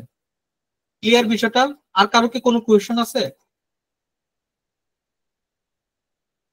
আরেকটা জিনিস আমি একটু বলতে চাই যে আপনার প্রচুর প্রচুর জবে অ্যাপ্লাই করেন, ঠিক আছে? জ্যাকমা, আপনারা একবার জ্যাকমা বলছিল, আপনার কেউ কি শুনছেন যে জ্যাকমা বলছিল না যে সে 100টা জায়গায় রিজেক্ট খাইছে? সে তো তাও বুঝতে পারছে যে 100টা জায়গায় রিজেক্ট খাইছে। আপনাদের জন্য জবের জন্য এত অপরচুনিটি আছে, আপনারা অ্যাপ্লাই করতে থাকেন, কোনো না কোনোটা থাকবে, তাই না? আমার রেকর্ড আছে, আমি 63টা জায়গায় অ্যাপ্লাই করছি, ঠিক আছে? 63টা জায়গায় অ্যাপ্লাই করছি, এ ধরনের রেকর্ড আছে, বছরে 63টা জায়গায় অ্যাপ্লাই করছি, ঠিক আছে? শুধুমাত্র একটা বছরে, মনে হয় আমি 2023 সাল নাকি 24 সালে আমি 63টা জায়গায় অ্যাপ্লাই করে আমি কিন্তু জব পাই নাই, বাট ওই সময় কিন্তু আমি স্কিলফুল, ঠিক আছে? তো আপনাদেরকে এইটা এই কারণেই বলা যে আপনারা যেন এখান থেকে নেগেটিভ যেন না খুঁজেন, এটাকে যেন অনুপ্রেরণা হিসেবে নিয়ে আপনারা অ্যাপ্লাই করতে থাকেন, সকাল থেকে দুপুর বেলা খালি অ্যাপ্লাই করবেন, ঠিক আছে? এখন আপনার বলতে পারেন যে ভাইয়া জবের জন্য তো তারা আমাদেরকে বলতেছে যে it would be sufficient if you have experience 1 to 3 years, ঠিক আছে? এই ধরনের অনেক সময় জবে লেখা আছে, ওইগুলো থেকে আমরা অ্যাপ্লাই করতে পারবো না? অবশ্যই আপনারা অ্যাপ্লাই করতে পারবেন, ওইগুলোতে অ্যাপ্লাই করেন। তারা তারা এইগুলো এই কারণে দেয় যেন বুংচুং মানুষগুলো যেন ওইখানে অ্যাপ্লাই না করে, ঠিক আছে?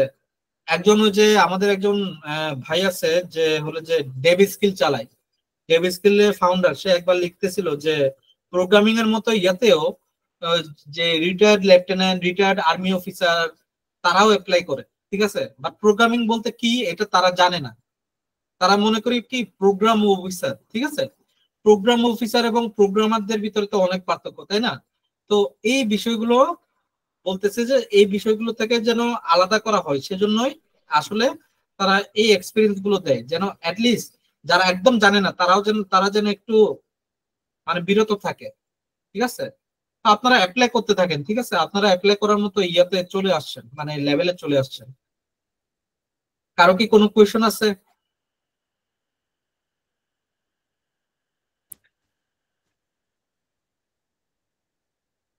কারো কি কোনো কোয়েশন বা কনফিউশন? ভাইয়া আরেকটা কোশ্চেন ছিল আমারই। আমি আমার সিভিতে আপনি যে আমাদের যে রিকমেন্ডেশন দিয়েছিলেন লিংকডইনে, ওটা আমি অ্যাড করছি, তো ওটা সিভিতে অ্যাড করলে কি মানে কোনো সমস্যা হবে? অ্যাড করতে পারেন, কোনো অসুবিধা নাই, অ্যাড করতে পারেন। ওইভাবে অ্যাড না করা আরেকটা বিষয় হলো যে কি ওই রিকমেন্ডেশন গুলো কেন, ওই রিকমেন্ডেশন গুলো কখন কাজে লাগে? ওই রিকমেন্ডেশন গুলো তখন কাজে লাগে যখন আপনি ফিল্ড এক্সপার্ট হয়ে যাবেন, ঠিক আছে? যেমন আমার মতো পার্সন যারা ফিল্ড এক্সপার্ট, যারা ধরেন যে যাদের 5 থেকে 10 বছরের অভিজ্ঞতা আছে বা 2-3 বছরের অভিজ্ঞতা আছে, তাদের জন্য এটা কাজে লাগে। আপনি এর বদলে এমন ভাবে দিতে পারেন যে সিভিতে আপনি আমার পোস্টটাকে ফাউন্ডার এন্ড সিটিও হিসেবে আপনি আমাকে ডিজিটাল হিলবিলি থেকে আপনি আমাকে রিকমেন্ড করে দিতে পারেন, ঠিক আছে? ওইখানে আমার রিকমেন্ডেশনে ওই জিনিসটা দিতে পারেন রেফারেন্সে, ঠিক আছে? তারপরে আপনি ধরেন যে আজমিন ভাইকে দিয়ে দিলেন রেফারেন্সে, ঠিক আছে? তারপরে বা আপনি আপনার প্রফেসরকে যেভাবে রেফারেন্স দেন ওইভাবে রেফারেন্স দিলেন, ঠিক আছে? ওইভাবে রেফারেন্স দিলে একটু ভালো হয়, ঠিক আছে? আপনি যেটা দিচ্ছেন ইউরোপিয়ান কান্ট্রিতে ওটা খুবই খুবই রিকগনাইজেবল, বাট বাংলাদেশের ক্ষেত্রে ওটা রিকগনাইজেবল না, ঠিক আছে? বাংলাদেশের ক্ষেত্রে এখনো টিপিক্যাল সিভি এখনো মানে টিপিক্যাল সিভি গুলো এখনো তারা চায়, যেটাতে বাম সাইডে কাট করে ওখানে অ্যাবাউট লেখা থাকবে, ওই ধরনের স্কিল সেট লেখা থাকবে, ডান সাইডে আবার আপনার এমপ্লয়মেন্ট স্কিলস এগুলো লেখা থাকবে, এই ধরনের সিভি চাই না, বুঝতে পারছেন? টিপিক্যাল রো বাই রো এই ধরনের সিভি চাই, ঠিক আছে? বুঝতে পারছেন বিষয়টা? এখনো মানে ট্রেডিশনাল যে সিভি গুলো আছে ওই সিভি গুলো অ্যাকসেপ্ট করে বেশি বাংলাদেশের মানুষরা। তো আপনি তো তাদের পরিবর্তন করতে পারবেন না, তো আপনাকে আসলে পরিবর্তন করতে হবে, মানে প্রথম জবটা পাইতে হইলে আর কি, ঠিক আছে? তো জবের জন্য অবশ্যই মানে হান্টিং অবস্থায় থাকতে হবে, মানে সবসময় জবের জন্য, প্রত্যেকদিন জবের জন্য অ্যাপ্লাই করা। আর আরেকটা রেশিও বলি, রেশিওটা হলো যে বিডি জবস থেকে খুব কমই মানুষ আছে আমি যতদূর জানি আর কি, যারা ডেটা অ্যানালিস্ট রিলেটেড জবের জন্য অ্যাপ্লাই করে মানে জব পাইছে আর কি। ম্যাক্সিমাম যারা জব পায় তারা সবাই লিঙ্কডইন থেকে জব পায়, ঠিক আছে? তো লিঙ্কডইনে আপনারা কোম্পানিগুলোর সাথে লাইক করবেন, ঠিক আছে, কোম্পানিগুলোর সাথে থাকবেন, তো লিঙ্কডইন থেকে আপনাদের জবের পসিবিলিটি বাড়বে। তো LinkedIn is more than powerful এই যে আপনার যে বিডি জব টিডি জব বলতেছেন এগুলো, বাট বিডি জবস আপনারা আপনাদের অ্যাকাউন্ট ক্রিয়েট করে রাখতে পারেন। অনেক সময় টিপিক্যাল অনেকে ডেটা অ্যানালিস্ট চায় না, তো তাদের বিভিন্ন গ্রুপ অফ কোম্পানি তাদের যারা এইচআর যারা তারা আসলে বিডি জবস কে প্রিফার করে, আবার লিঙ্কডইনেও তারা ইয়া করে, বাট তারা আবার বিডি জবস এর লিঙ্ক দিয়ে রাখে। তো ওই ধরনের জবগুলোতে অ্যাপ্লাই করার জন্য বিডি জবস ইজ এনাফ, ঠিক আছে? তো ওইগুলোতে আপনার বিডি জবস এর জন্য অ্যাপ্লাই করে রাখতে পারেন, ঠিক আছে? আর কোনো কি কোয়েশন আছে? ভাইয়া, যে বাংলাদেশের প্রেক্ষাপটে কি এটিএস ফ্রেন্ডলি সিভি টা চলে নাকি? অবশ্যই অবশ্যই, ট্রেডিশনাল সিভি গুলো তো এটিএস ফ্রেন্ডলি। আপনাকে অবশ্যই 60+ হইতে হবে। এটিএস ফ্রেন্ডলি বলতে গেলে যে 90 হইতে হবে, 100 হইতে হবে এরকম না, বুঝতে পারছেন? 60 বা 65+ হলে এনাফ, ইভেন 60 হলে এনাফ ওইটা, ঠিক আছে? আর ভাইয়া ফ্রেশার্সদের ক্ষেত্রে মানে প্রজেক্টস গুলা নিচে মানে 1 পেজের মধ্যে হবে না সিভিটা, মানে অবশ্যই অবশ্যই হবে। আমার তো এই ধরনের সিভি অহরহ আছে মনে হয়। আমি তো এই যে ফ্রেশার হিসেবে অনেক অ্যাপ্লাই করছি, তো আমি বললাম না 63টা জায়গায় অ্যাপ্লাই করছি। আমার কাছে আমি তো এর আগে মানে এই ধরনের রাখি। এখন যদিও বা আমার সিভিটা 2 পেজে 3 পেজের হয় আর কি। হ্যাঁ 3 পেজের রিসেন্টলি যেটা দেখলাম সেটা। আমার প্রচুর এই ধরনের সিভি আছে। এখানে মনে হয় নাই, তাহলে না সিভি। আমার সিভি আমি অলমোস্ট 100টার উপরে সিভি বানাই রাখছি, বুঝতে পারছেন? মানে যখন যেটা প্রয়োজন হ্যাঁ বিভিন্ন ধরনের। এখন ধরেন যে ডেটা অপারেশনস অ্যানালিস্ট, আরেকটা হলো যে ডেটা অ্যানালিস্ট, দুইটাই তো সেম তাই না? কিন্তু দুইটার নেচারটা অন্যরকম, অন্যভাবে অবজেক্টিভটা অন্যভাবে লিখতে হয় আর কি, ঠিক আছে? মানে একটা জেনারেল সিভি থাকবে, এটা থেকে বাকিগুলো এডিট করে বানাইতে হবে এরকম টাইপের কিছু? হ্যাঁ, আমি ওটাকে মাস্টার সিভি বলি।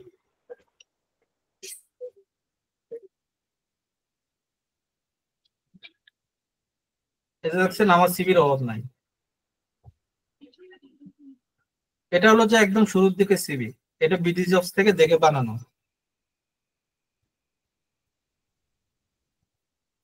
এটা কি 1 পেজেরটা? দেখি একটু। ভাই 1 পেজেরটা আমাদেরকে দিয়েন, আমরা একটু ফলো করব না স্ট্যান্ডার্ডটা। হ্যাঁ সেটাই, ফরম্যাটটা একটু। হ্যাঁ আমি যে এইভাবে বানাইছি, তো 1 পেজে ছিল। আপনাদের জন্য এক পেজ আছে না, 1 পেজ দিয়ে হয়ে যাবে, বুঝতে পারছেন? আর একটা সিভি নামে ভাই একটা আমি আপনাকে সিভিটা পার্সোনালি দিয়ে দিব না, দেখেন।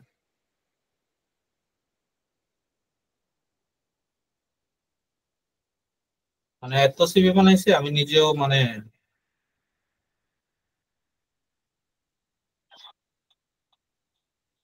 ইভেন আমি এক্সপিরিয়েন্স থাকা সত্ত্বেও আমি 1 পেজের ভিতরে সিভি বানাইতে পারছি, বুঝতে পারছেন? আপনারা কেন বানাইতে পারবেন না? অবশ্যই বানাইতে পারবেন। এটা 2 পেজে চলে গেছে। 1 পেজে সিভি আছে আমার, 1 পেজ সিভি নামে।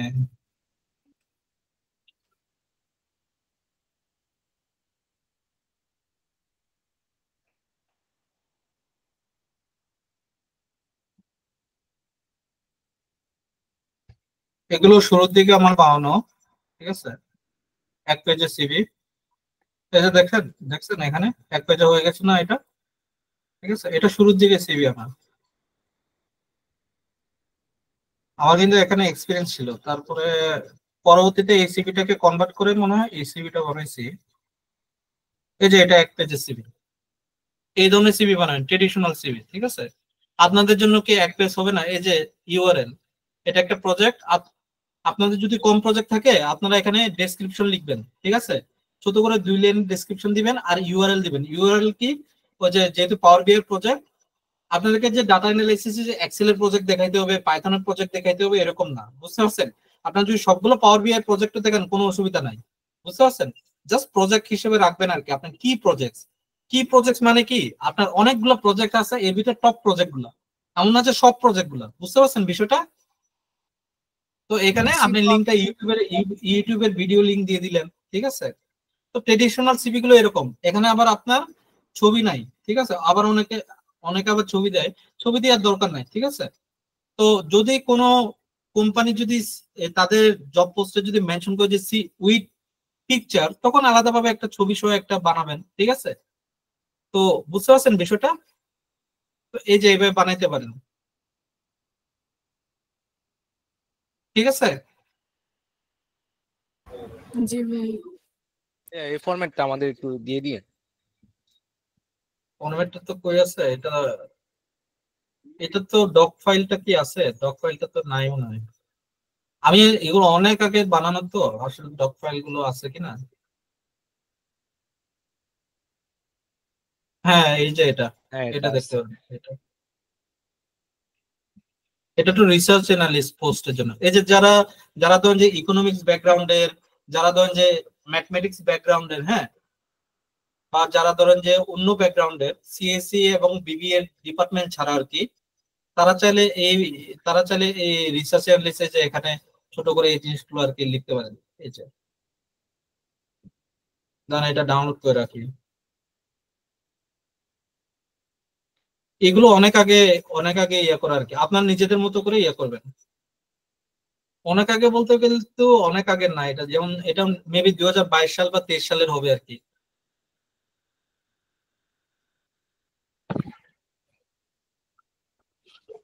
এগুলো কিন্তু টেবিল, বুঝতে পারছেন? টেবিলের আমি জাস্ট বর্ডার গুলোকে, মানে বর্ডারের কালার গুলো মানে নন কালার করে দিছে আর কি। এগুলো কিন্তু টেবিলের বর্ডার। আপনার চাইলে যারা ওয়ার্ডে এক্সপার্ট না, তারা এটা ভালোভাবে কাজ করতে পারবে বলে আমার কাছে মনে হয় না, ঠিক আছে। এই যে এগুলো কিন্তু টেবিল ফরম্যাট, এই যে এগুলো সব কিন্তু টেবিল, বুঝতে পারছেন? এই যে দেখছেন ঘর করা, এই যে দেখেন ঘর করা, ঠিক আছে। এগুলো তো আপনাদেরকে দেখাইছি কিভাবে টেবিল করতে হয়, তাই না? এই যে বিশেষ করে ওই যে সোহান ভাই, তারপরে এই যে ওদের আপনাদেরকে কিন্তু দেখাইছি যে ওই যে ওই প্রজেক্টের কাজ করতে গিয়ে এগুলো জি কিভাবে ভাই, করতে হয়। জি ভাই, আমি এইভাবেই করছি আমার এটা সিভিটাতে, এইভাবে তো ওইভাবে আপনারা করতে পারেন, ঠিক আছে। আরেকটা বিষয়, আমি আরেকটা জিনিস বিশ্বাস করি কি, যারা ফ্রেশার তাদের তো এত গেঞ্জি হবে না, বুঝতে পারছেন? মানে এত ক্রাউডেড হবে না। আপনারা চাইলে আরেকটু ফাঁকা ফাঁকা রেখে কাজ করবেন, বুঝতে পারছেন? ফাঁকাটা কিরকম, যে আমার বর্তমান সিভি গুলা যেরকম ফাঁক রাখছি না, সে ধরেন যে এটাকে একটু দেখি।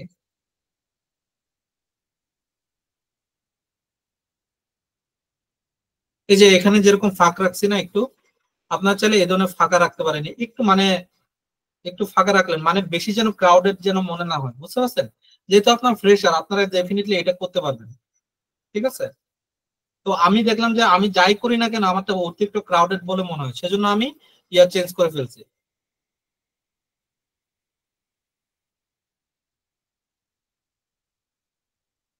আমি ওই সিভি স্যাম্পলটা দিয়ে দিব না। আর কারো কি কোনো কোয়েশন আছে? আচ্ছা, তাহলে আমাদের ক্লাসটা একটু আধা ঘন্টার মতো ক্লাসটা করি, ঠিক আছে। তো অল্প কিছু আমরা বেসিক কিছু শিখবো, একটা দুইটা টপিক মানে ইয়ে করতে পারবো আর কি। আশা করি একটা দুইটা টপিক আমরা মানে শেষ করতে পারবো।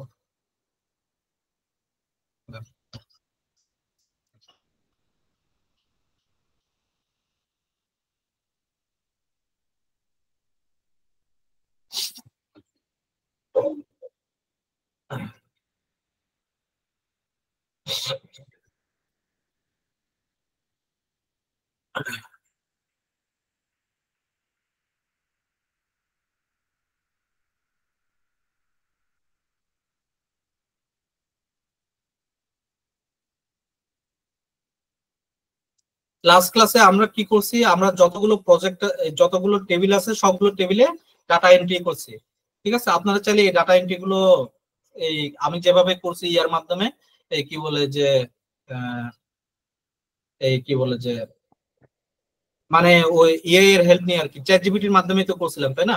আপনারা চাইলে এভাবে চ্যাট, বুঝি নাই। রেকর্ডিং কি অন করছেন? হ্যাঁ রেকর্ডিং অন আছে, রেকর্ডিং অন আছে। চ্যাট জিপিটির মাধ্যমে যেভাবে ডাটা এন্ট্রি করছি এই জিনিসটা এভাবে আপনার করতে পারেন, ঠিক আছে? তো এই জিনিসটা গেল। আরেকটা হলো যে আমরা এখন যে জিনিসটা দেখবো, বিশেষ করে যারা ডেটা অ্যানালিস্ট তাদের যেটা লাগে, আমি একটু তবে একটু সিলেবাসটা একটু দেখতে চাই, সিলেবাসটা একটু দেখি। ভাইয়া আমার একটা কোশ্চেন ছিল আরেকটা। জি জি জি।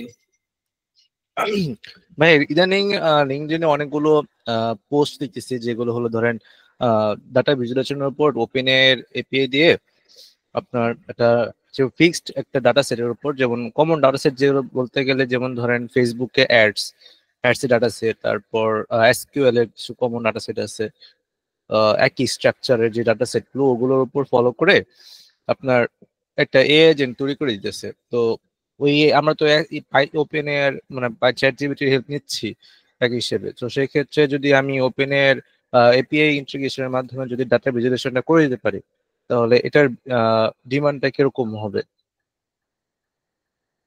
বাংলাদেশে এখনো ইয়ে এজেন্টস নিয়ে খুব কম কাজ হয় আর কি, ঠিক আছে? বাংলাদেশে এখনো আর্টিফিশিয়াল ইন্টেলিজেন্স কে ওইভাবে মানে দেখতেছে না আর কি। হ্যাঁ, বাট ইন ফিউচার হয়তো ওইটার মতো কাজ আসবে। ইন ফিউচার বলতে কি আগামী বছরই এটা নিয়ে হয়তো কাজ শুরু হয়ে যাবে, বুঝতে পারছেন? কারণ টাইমটা এত দ্রুত চলে যাচ্ছে না, আপনারা নিজেরাও কল্পনা করতে পারতেছেন না। আমি চ্যাট জিপিটি ভাবছিলাম যে চ্যাট জিপিটি নিয়ে হয়তো 2029 সাল বা 30 সাল পর্যন্ত সময় লাগবে, ওটা দেখেন 2022-23 সালের দিকে চলে আসছে। ঠিক আছে, আমরা যেটা কল্পনা করতেছি এর থেকে অনেক আগে চলে আসতেছে কাজগুলো, তাই না?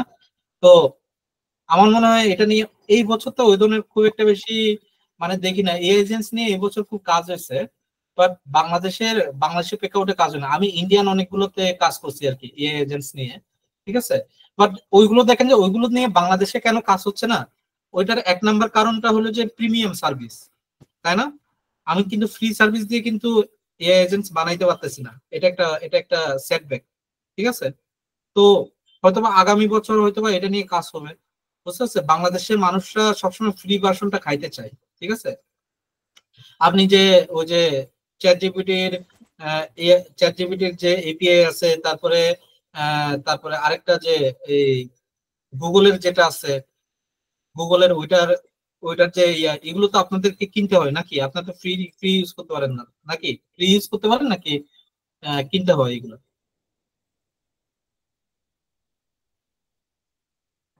দাদা সোহান ভাই গুগলের এগুলো তো কি 2 ফ্রি? মিলিয়ন পর্যন্ত ফ্রি, গুগল জেমিনাই। হ্যাঁ, বাট এগুলো তো প্র্যাকটিসের জন্য। বাট আপনাকে চিন্তা করতে হবে ইন্ডাস্ট্রি লেভেলে ওটা কিনা লাগবে তাহলে দাদা এখন পর্যন্ত। ইন্ডাস্ট্রি লেভেলে এখন পর্যন্ত মানে ওই ইন্ডাস্ট্রি লেভেলে ইউজ করার জন্য ওই ধরনের উপযুক্ত এখনো ডাটা আসে নাই, বুঝতে পারছেন? বাট ইন্ডিয়ানরা ইউজ করা শুরু করছে, বাট বাংলাদেশিরা এখনো ইউজ করা শুরু করে নাই। তো বলতে পারতেছি না, বাট আমার কাছে মনে হচ্ছে ইন ফিউচারে হয়তোবা ইভেন হইতে পারে আগামী বছরের শুরু থেকে হয়তোবা দেখতে পাচ্ছেন এই এজেন্সি নিয়ে। আমার এই এজেন্সি নিয়ে অনেক কাজ করার আছে, আমি অনেক কাজ করছি। কাজ বলতে অনেক প্র্যাকটিস করছি আর কি। বিশেষ করে ইন্ডিয়ান কোম্পানিগুলোর সাথে আমি বিশেষ করে ইন্ডিয়ান কোম্পানি ওয়ার্কশপে জয়েন করছি। তো তো আমি প্রচুর কাজ শিখছি এগুলো নিয়ে। তো ইভেন ইভেন আপনারা যদি দেখেন যে ওই যে আমি ঈদ মুবারকের জন্য যে ফেসবুকে একটা পোস্ট দিছি না, এই ঈদ উল ফিতরের জন্য, যে পোস্টের ভিতর দুইজন মানুষ যে কোলাকুলি করতেছে দেখছেন না? জি এগুলো জি। এগুলো সবগুলো কিন্তু এআই দিয়ে বানানো আমার, ঠিক আছে? এমন না যে একজন, আপনার অনেকের কাছে মনে হবে যে এটা একটা রিয়েল পার্সন, তাই না? অ্যাকচুয়ালি রিয়েল পার্সন না, এগুলো কিন্তু এআই, ঠিক আছে? তো এইগুলো হলো যে এআই এজেন্সির মাধ্যমে বানানো। আমি হয়তো বা বানাচ্ছি, হয়তো আগামী বছর হয়তো দেখবেন যে অনেকে এইগুলো নিয়ে কাজ করতেছে, ইভেন অনেকে অ্যাড দিয়ে শুরু করছে। অ্যাডের ক্ষেত্রে আমি দেখতেছি যে কাজ করতেছে আর কি। বাট ইন টার্মস অফ যে ইন্ডাস্ট্রি লেভেলে কাজে এখনো পর্যন্ত ওই ধরনের সিওরিটি নাই যে ওইভাবে কাজ হবে, ঠিক আছে? তো এটা নিয়ে আমি ওইভাবে ইয়ে করতে পারতেছি না, বাট হোপফুল যে আসলে এই ধরনের কাজগুলো নিয়ে হবে এই ধরনের আর কি, এই আর কি।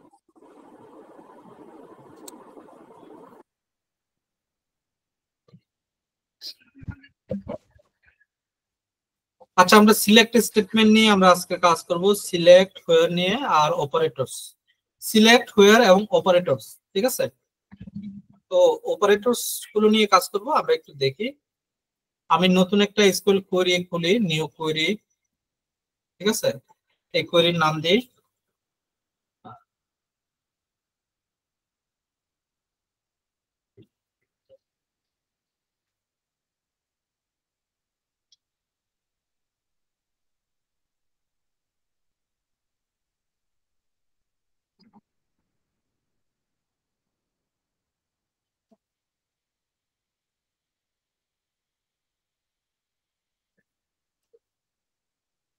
আমি আমার প্রজেক্টে ঢুকতে গেলে আমাকে কি করতে হবে?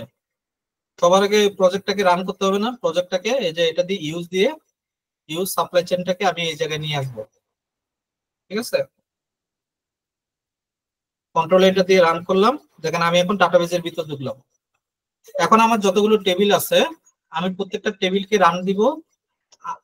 এটা হলো যে ডাটা অ্যানালিস্টদের কাজ। ডাটা অ্যানালিস্টদের কাজ না যে ডাটা এন্ট্রি করা, এই যে এখানে যে ধরনের ডাটা এন্ট্রি করছি, ঠিক আছে, এই ডাটা এন্ট্রি করা ডাটা অ্যানালিস্টদের কাজ না, এটা সফটওয়্যারের মাধ্যমে ডাটা এন্ট্রি গুলো হয়। আপনি ফেসবুকে সাইন আপ করার সময় আপনি প্রথমে আপনার নাম কি দিচ্ছেন, তাই না, first name, last name, date of birth, এগুলো কিন্তু অটোমেটিক্যালি ডাটা এন্ট্রি হচ্ছে। ওই ডাটা এন্ট্রি গুলো কিভাবে হচ্ছে, এই যে এগুলোর মাধ্যমে অটোমেটিক্যালি ডাটা এন্ট্রি হচ্ছে। ব্যাক এন্ডে এই জিনিসগুলো দেয়া থাকে। তো এখানে ধরেন যে ফিল্ড গুলো দেয়া থাকে, ফিল্ড গুলোকে কল দেওয়া হয়, বিভিন্ন প্রোগ্রামিং ল্যাঙ্গুয়েজে নানাভাবে কল দেওয়া হয় আর কি, ঠিক আছে। পাইথনে কি বলে এই লারাভেল বা পিএসপি তে এগুলোকে ডলার দিয়ে এগুলোকে কোনো একটা ভেরিয়েবলের ভিতরে রাখা হয়, ওই ফিল্ডটাকে, দেন আপনি যাই লিখবেন এটা অটোমেটিক্যালি এখানে ডাটা ইনসার্ট হয়, ঠিক আছে। দেন ওই ডাটাগুলো কি এই টেবিলগুলোতে, ওই ডাটাগুলো যার যার নির্দিষ্ট টেবিল আছে ওই টেবিলে ঢুকে, ঠিক আছে। এখন ডাটা অ্যানালিস্টদের কাজ কি? ডাটা অ্যানালিস্টদের কাজ হলো যে অ্যানালাইসিস করা। তো অ্যানালাইসিস গুলো কিভাবে করে? কুয়েরি করা, তাই না? তো আমরা যে কুয়েরি গুলো শিখবো এগুলো হলো যে আজকের এই জিনিসগুলো, আজকের আমরা প্রথম ধাপে এই জিনিসগুলো শিখবো আর কি। তো আমাদের এই টেবিলে আমি নতুন একটা কোম্পানিতে জয়েন করছি, এই টেবিলের ভিতর কি কি ডাটা আছে আমি জানি না। তো ডাটাগুলোকে এক্সপ্লোর করার জন্য সিলেক্ট কোয়েরি ইউজ করব। তো সিলেক্ট এটা একটা সিনট্যাক্স, ঠিক আছে, সিলেক্ট। এখন সিলেক্ট, আমি যদি কোনো একটা নির্দিষ্ট টেবিলে ডাটা দেখতে চাই তাহলে আমি দেখতে পারবো না। তো সিলেক্ট অল ফ্রম কোন টেবিল? কান্ট্রিজ টেবিল, তাই না, কান্ট্রিজ। এখন আমার সিনট্যাক্সটা এখানে। এখন এখানে যে অল, এই অলটা তো ঠিক নাই, ঠিক আছে। অলের জায়গায় কি, আমি যদি কোনো টেবিলে সব ডাটা যদি দেখতে চাই তাহলে আমাকে কি দিতে হবে? স্টার, তাই না।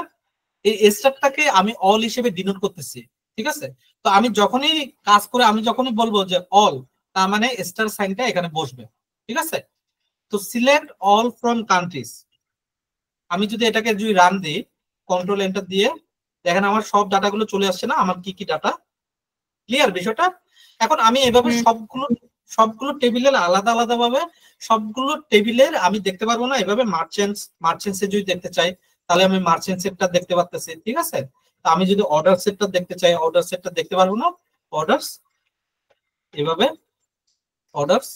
তো এটা হলো যে ডাটা অ্যানালিস্টদের কাজ, ঠিক আছে, এইভাবে এই জিনিসগুলোকে ইনস্পেক্ট করা, ঠিক আছে। এখন ম্যানিপুলেশন কোনটাকে বলে বলেন তো দেখি, ম্যানিপুলেশন কোনটাকে বলে? আমরা এখনো ম্যানিপুলেশনে আসি নাই। মানে এখান থেকে কোনো টেবিল ডিলিট করতে গেলে আর কি, যেটা বলে, তাই তো? ডিলিটটাকে ম্যানিপুলেশন বলে না। ম্যানিপুলেশন হলো যে আপনি এটাকে উল্টাপাল্টা ভাবে আপনি আপনার নিজের মতো করে দেখা। ফর এক্সাম্পল দেখেন যে আপনার এখানে অর্ডার আইটেমের ভিতরে যেমন দেখেন যে এখানে অর্ডার আইডি আছে, প্রোডাক্ট আইডি আছে, কোয়ান্টিটি আছে।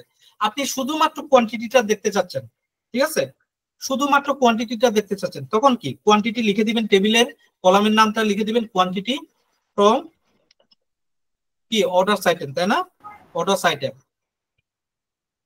এই যে এটা দেখলে এটা হলো যে আপনার ম্যানিপুলেশন, বুঝতে পারছেন? এখন আপনার কি মনে পড়ে না আমরা পাওয়ার বিআই কিভাবে ম্যানিপুলেশন করছি ডাটাকে? মনে পড়তেছে তো পাওয়ার বিআই আমরা যে কিভাবে কাজ করছি? হ্যাঁ দাদা, হ্যাঁ হ্যাঁ। তো এই জিনিসটাই এখানে কাজগুলো এখানে ইমপ্লিমেন্ট হচ্ছে, সিম্পল, বুঝতে পারছেন?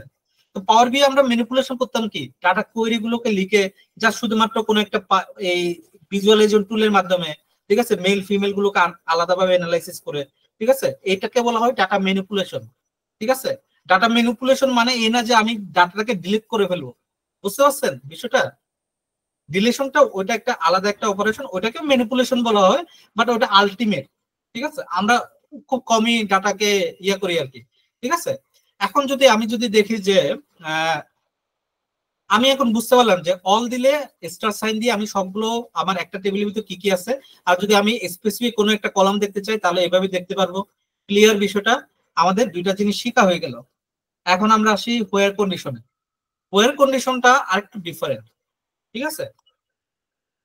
হোয়ার কন্ডিশনটা হলো যে সে ধরেন যে আমার কান্ট্রি আছে, ঠিক আছে, আমার এই কান্ট্রিটা আছে। আপনি যদি জানতে চান যে আমি হোয়ার কন্ডিশনটার কাজ কি, হোয়ার মানে কি, হোয়ার এর বাংলা কি, কেউ বলেন হোয়ার এর বাংলা কি? হোয়ার এর বাংলা কি বলেন তো দেখি। কোথায়? হোয়ার মানে কোথায়, বাট কোথায় এখানে বুঝতেছে না। এখানে হবে যে আমরা কখন যখন পড়ছি না, ওইটার বাংলাটা এখানে বলছে, বুঝতে পারছেন? হোয়ার মানে কি, কখন যখন আমরা বলতে পারি না, হোয়ার মানে এই জিনিসটা এই জায়গায় হচ্ছে, ঠিক আছে? তো আমি এখানে যেখানে কে বুঝানো, বুঝি নাই। প্রেয়ার বলতে এখানে যেখানে কে বোঝানো হয়েছে না, না, এখানে এখানে যখন যখন বোঝানো হয়েছে, যখন। হোয়ার মানে যখন বোঝানো হচ্ছে, ঠিক আছে? আমি একটু মাল্টিপল অর্ডারসটাতে যাই, অর্ডারসটাতে, ঠিক আছে? অর্ডারসটা আমার জন্য পারফেক্ট, কারণ এখানে কি অনেকগুলো আছে। তো আমি এখন বাংলায় আপনাদেরকে দেখাবো যে আমি আমি এমন আমি ডাটাকে অ্যানালাইসিস করতে চাচ্ছি যে আমার এখানে কতগুলো ডেলিভার্ড আছে, কতগুলো ডেলিভার্ড অর্ডার আছে, আমি এই জিনিসটা দেখতে চাচ্ছি। তাহলে আমি দেখতে পারবো না, ওটা কিভাবে দেখবো? এই জিনিসটা দেখি, সিলেক্ট। আমি বলতেছি নির্বাচন করতেছি। সিলেক্ট মানে কি, এখানে বাংলা অর্থ কি, নির্বাচন করা, তাই না? নির্বাচন করতেছি সবগুলোকে, নির্বাচন করতেছি সবগুলোকে। কোথায় থেকে, কোন টেবিল থেকে? অর্ডারস টেবিল থেকে, ঠিক আছে? অর্ডারস টেবিল থেকে। যখন যখন আমার স্ট্যাটাস, স্ট্যাটাস বলতে কি, কলামের নাম, যখন স্ট্যাটাস ইকুয়াল টু কি হবে, ডেলিভার্ড হবে। এখন ডেলিভারটা কি, ডেলিভারের ডাটা টাইপটা কি, কেউ কি বলতে পারবেন ডেলিভারের ডাটা টাইপ?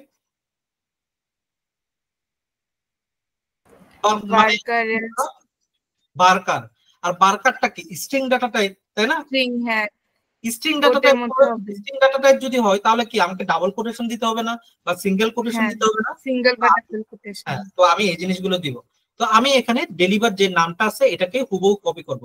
তো এই যে দেখেন, রাইট ক্লিক করব, দেখেন এখানে কপির অপশন আসছে, কপি রো উইথ নেমস বা আনকোটেড, ঠিক আছে, বা কপি ফিল্ড, ঠিক আছে? আমি কপি ফিল্ড দিলাম, ঠিক আছে, কপি ফিল্ড। তো আমি এটাকে কন্ট্রোল ভি দিলাম, কি হয়ে গেল না? দেখেন সে অটোমেটিক্যালি আবার কোটেশনটা দিয়ে দিছে, আমাকে কি কপি করতে হয়েছে ওই জিনিসটা, দেখেন সে অটোমেটিক্যালি দিয়ে দিছে। এখন আমি আমার সিনট্যাক্সটা এখানে শেষ, যেহেতু শেষ হয়েছে, আমি এটা কম্পিউটারকে বোঝানোর জন্য আমাকে কি দিতে হবে, এটা দিতে হবে। তার মানে এটার বাংলা কি, নির্বাচন করতেছি সবগুলো ডাটা যেন দেখায় আমাকে অর্ডারস টেবিল থেকে যখন আমার স্ট্যাটাসটা ডেলিভার্ড হবে। তার মানে কি, আমি যে কোয়েশ্চনটা করছি বা আমি যেটা জানতে চাচ্ছি, আমি কি জানতে চাচ্ছি, আমার ডেলিভার্ড অর্ডার কতগুলা, আমি এই জিনিসটা জানতে চাচ্ছি, বা ডেলিভার্ড অর্ডারের ইনফরমেশন গুলো জানতে চাচ্ছি। আমি কি এটা জানতে পারবো না এখান থেকে? অবশ্যই জানতে পারবো। কন্ট্রোল এন্টার দিচ্ছি, দেখেন সবগুলো ডেলিভার্ড স্ট্যাটাস গুলো আসছে না? ক্লিয়ার? তার মানে কি, হোয়ারটা এখানে কি কাজ করতেছে, এখানে বাংলায় যে যখন আনসারটা আসতেছে ওই যখনের মতো কাজ করতেছে, বুঝতে পারতেছেন? ঠিক আছে? তো আমি এই জিনিসটা আপনাদেরকে বললাম এই কারণে যে অনেকে মানে এগুলোকে কঠিন বলতে, কঠিন মনে হয়। এগুলো কঠিন না, আপনারা নিজেরা বাংলায় যে জিনিসটা মনে করতেছেন এই জিনিসটা এখানে ইংলিশে লিখতেছেন। সেফ মাইস্কুয়েলটাকে, মাইস্কুয়েল বলতেছে কি, এসকিউএলটাকে এমন ভাবে বানানো হয়েছে, ঠিক আছে, কোয়েরি গুলোকে এমন ভাবে বানানো হয়েছে যে একজন জেনারেল পার্সনও কিন্তু এটাকে খুব সুন্দরভাবে শিখতে পারবে, ঠিক আছে? ক্লিয়ার বিষয়টা হোয়ার সিনট্যাক্সটা? এখন হোয়ার আবার নানা ধরনের আছে, যে কাস্ট, আমি এইভাবে দেখতেছি, আমি আবার অন্যভাবে কি দেখতে পারবো না? অন্যভাবে দেখার জন্য আমার অপারেটর আছে, ঠিক আছে? আমি এখন অপারেটর দিয়ে দেখবো, ঠিক আছে? অপারেটর বলতে কি, আমার মাল্টিপল কন্ডিশন কি আমি রাখতে পারবো কি পারবো না, ঠিক আছে? ফর এক্সাম্পল আমি এখানে আমি আবার অর্ডার আইটেমে আসি, হ্যাঁ না, অর্ডার টেবিলে আসি। ফর এক্সাম্পল আমি শুধুমাত্র যাদের শিফট এবং ডেলিভার এই দুটো অর্ডার আছে, আমি তাদেরগুলো দেখতে চাচ্ছি। আমি কি দেখতে পারবো না? তখন তাদেরগুলো কিভাবে লিখবো? তাদেরগুলোর জন্য আমাকে কিছু অপারেটর ইউজ করতে হবে। আমি একটু যাই অপারেটর, এই যে অপারেটরস, আমরা এর আগে আমরা এখন সিলেক্টও দেখে ফেলছি, হোয়ারও দেখে ফেলছি। আমরা এখন অপারেটরস। অপারেটরস কি ধরনের হয়? Arithmetics operator, comparison operators, logical operators, bitwise operators. ঠিক আছে, এগুলো সবগুলো একটা আরেকটার সাথে সংযুক্ত। আমরা এডিশন অ্যারিথমেটিক অপারেটরসটা পরে দেখব। ঠিক আছে, কম্পারিজনটা আমরা দেখব। কম্পারিজন বলতে কি এটার সাথে এটা, মানে আমরা কিছুক্ষণ আগে যেটা লিখলাম, এই যে আমরা এখানে যেটা লিখলাম এটা কিসের ভিতরে পড়ে? স্ট্যাটাস ইকুয়াল টু, তাই না? Status equal to deliver. Equal to মানে কি? স্ট্যাটাস সমান ডেলিভার হবে, তাই না? সমান বলতে কোনটা? এটা ইকুয়াল, এটাকে বোঝাচ্ছে, তাই না? তার মানে কি কম্পারিজন করতেছে কি ইকুয়াল সাইন দিয়ে, তার মানে কি এটা কম্পারিজন অর্ডার, কম্পারিজন অপারেটর। এখন যদি আমি এটাকে সে ধরেন যে আমি এই জিনিসটাকে লিখলাম, আমি ডেলিভার অর্ডারটা ছাড়া আমি সবগুলো দেখাতে চাচ্ছি, তার মানে কি নট ইকুয়াল দিতে হবে। মানে ডেলিভার নামে যে এতগুলো আছে এগুলো ছাড়া বাকি সব ইনফরমেশন যদি দেখাই, এটার জন্য আমি নট ইকুয়াল টু সাইন দিতে পারি, এটাকে বলা হয় নট। আর সামনে পিছন পরেরটা কি ইকুয়াল। আর আমরা যদি প্রিপোজিশন ইউজ করি, পুরো একটা সেন্টেন্স যদি ইউজ করতে চাই, তাহলে কি হবে? Not equal to. এখানে কি কোথাও কি ডেলিভার আছে? নাই। ক্লিয়ার বিষয়টা? এখন আসি, তার মানে কি এই যে equal, not equal, greater than, equal, এইগুলো কি আমরা ইউজ করতে পারবো না এখানে কম্পারিজন অপারেটরস দিয়ে? আমরা কি এই জিনিসগুলো এখন আমাদের যদি এই ধরনের কোনো কিছু আসে কম্পারিজন টাইপের কিছু দিয়ে করতে হবে, তাহলে কি আমরা কি কোয়েরিগুলো করতে পারবো না? আমরা কি করতে পারবো? পারবো তো নাকি? এখন আমরা আসি লজিক্যাল অপারেটর। লজিক্যাল গুলো সেম ধরনের কাজ করে, অল, ইন, বিটুইন, লাইক। আমরা সবচেয়ে বেশি লাইকটা কোথায় ইউজ করা হয়? সবচেয়ে বেশি লাইকটা ইউজ করা হয় সার্চ অপারেশনে। ফর এক্সাম্পল, ডিজিটাল হিলবেলিতে কি সার্চ আছে? আমাদের এখানে আছে, মোস্টলি আছে, এটা অনেকে জানে না। ঠিক আছে, এই যে এখানে যে সার্চ একটা বক্স আছে না, এই বক্সের ভিতরে ব্যাকএন্ডে যে কাজটা করতেছে, এই ব্যাকএন্ডের কাজটা এই লাইক অপারেটর দিয়ে কাজ হচ্ছে। বুঝতে পারছেন? লাইক অপারেটরটা ইউজ করা হয় এখানে। ঠিক আছে, আমরা পরবর্তীতে আস্তে আস্তে ওখানে যাব। তবে আমরা একটু দেখি আগে অল, ইন, লাইক, এগুলো আমরা খুব কম ইউজ করি। আমরা সবচেয়ে বেশি ইউজ করি এন্ড, অর। ঠিক আছে, এবং নটটা তো নট মানে বুঝতে পারতেছেন, নট মানে না। ওই যে নট ইকুয়াল টু যেটা লিখতাম ওইটারই, এই যে নট ইকুয়াল, এটারই অ্যাকচুয়াল সাইন হলো যে এটা। বুঝতে পারছেন? তো এখন আমি যদি বলি যে ইকুয়ালের সাইন কি? ইকুয়ালের সাইন হলো যে এন্ড বলতে পারেন। ঠিক আছে, তবে আমরা ওইভাবে না বলি, নটটা ঠিক আছে, নট ইকুয়াল টু, এন্ড এবং অরেরটা বলি। এন্ড এর ইয়েটা হলো যে কি ধরনের কাজ করে, এটা একটু দেখা আপনাদেরকে। আমি এটাকে পুরোটাকে লিখি, where status, এটা কিভাবে করা যেতে পারে?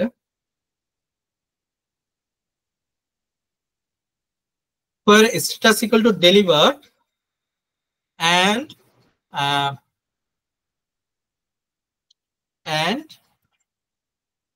status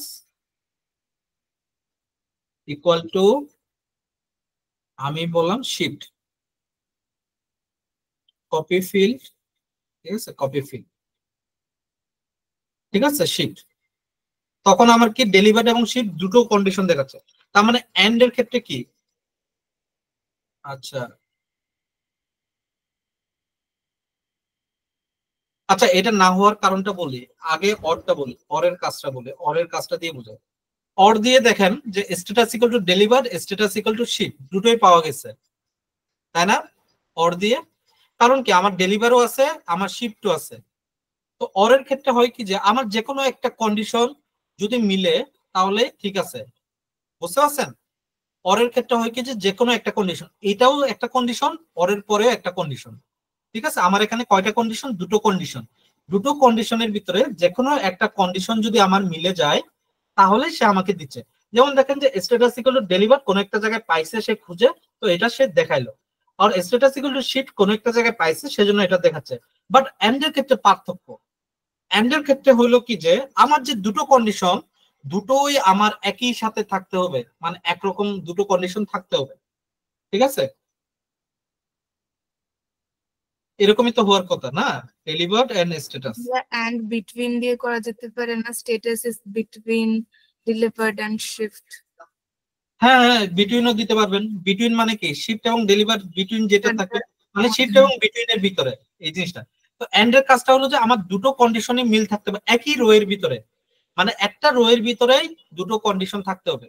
তো এই এন্ড কন্ডিশনটা তখন তাহলে আমরা কখন ইউজ করি? আমরা এন্ড কন্ডিশনটা আমরা সে কান্ট্রিজে যাই, ঠিক আছে?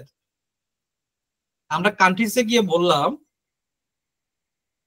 যে আমার যে ইয়েটা, আচ্ছা কান্ট্রিজে না গিয়ে অর্ডারস এর ভিতরে তো পাওয়ার কথা। এখানে কি ইউজার আইডি কি মাল্টিপল আছে? মাল্টিপল নাই। অর্ডারস আইটেম, অর্ডারস আইটেম, আচ্ছা এখানে কতটুকু পর্যন্ত নিচে অর্ডারস আইটেম পর্যন্ত প্রোডাক্টসে যায়। প্রোডাক্টস থেকে একটু দেখি প্রোডাক্টস এর ভিতরে কি আছে। প্রোডাক্টস দেখেন এখানে মার্চেন্টস আইডি আমার মাল্টিপল আছে, আর প্রাইস কি আবার পি নেমও আমার মাল্টিপল আছে, তাই না? পি নেমও আমার মাল্টিপল আছে, ঠিক আছে? আবার স্ট্যাটাসও আমার মাল্টিপল আছে। এটা হাইট পারফেক্ট টাইম আমি এন্ড অপারেশনটা দেখানোর জন্য। অরটা তো দেখালাম, অরটা এখানে লিখি। আমি এখানে এন্ডটা দেখাই। এন্ডের ক্ষেত্রে কি হবে? অল ফ্রম, কি হবে এটা? All from products, products where, এখানে মার্চেন্টস আইডি। আমি রাইট ক্লিক করে মার্চেন্টস আইডিটাকে কপি করি, কপি ফিল্ড নেম, ফিল্ড নেমটাকে কপি করলাম। মার্চেন্টস আইডি ইন্টিজার ভ্যালু তো, সেজন্য আমাকে এখানে ইয়া দিতে হবে না। আর এখানে আমি মার্চেন্টস আইডি ইকুয়াল টু আমি দিলাম যে 2 দিলাম, ঠিক আছে? মার্চেন্টস আইডি ইকুয়াল টু 2 দিলাম, এবং তার যদি প্রোডাক্টের নাম, প্রোডাক্টের নাম যদি তার কি হয়, টি শার্ট হয়, তাহলে যেন সে দেখায়, ডেফিনেটলি সে পাবে।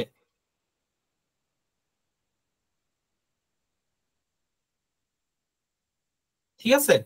এখন দেখেন যে আমি আমি যদি আমার হিউম্যান চোখে, আমার যদি আমার নিজের চোখে যদি আমি দেখি এরকম মার্চেন্টস আইডি 2, মার্চেন্টস আইডি 2 পাওয়া গেছে এবং টি শার্ট শুধুমাত্র এই রোটাই আছে, তার মানে কি সে শুধুমাত্র এই রোটা দেখাবে না আমাকে, শুধুমাত্র এই রোটাই তো দেখাবে, কিন্তু এখানে কিন্তু 1 এও কিন্তু আছে টি শার্ট, ঠিক আছে? তো এটা হলো যে একটা রো এর ভিতরে সে যদি এটা পায় তখন দেখাবে। অর হইলে যতগুলো মার্চেন্টস আইডি 2 আছে সবগুলো দেখাবে, যতগুলো টি শার্ট আছে সবগুলো দেখাবে সে। বুঝতে পারছেন? এটা হলো যে পার্থক্য। আমি যদি এখানে যাই মাত্র একটা রো আসবে, এই যে মাত্র একটা রো আসছে, দেখছেন? তার মানে একটা রো এর ভিতরে সে চেক করতেছে এটা, তার মানে ওই রো এর ভিতরে দুইটা কন্ডিশনই আমার সঠিক হইতে হবে, ঠিক আছে?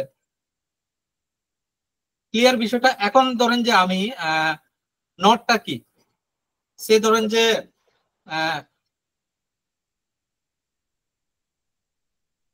নট মানে কি, নট মানে হলো যে সে ধরেন যে এটা কিভাবে দেখানো যায়, প্রোডাক্টস আইটেমের ভিতরে দেখায়।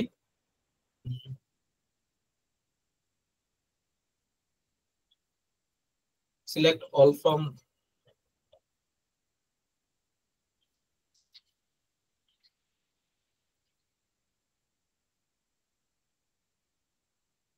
select all from orders where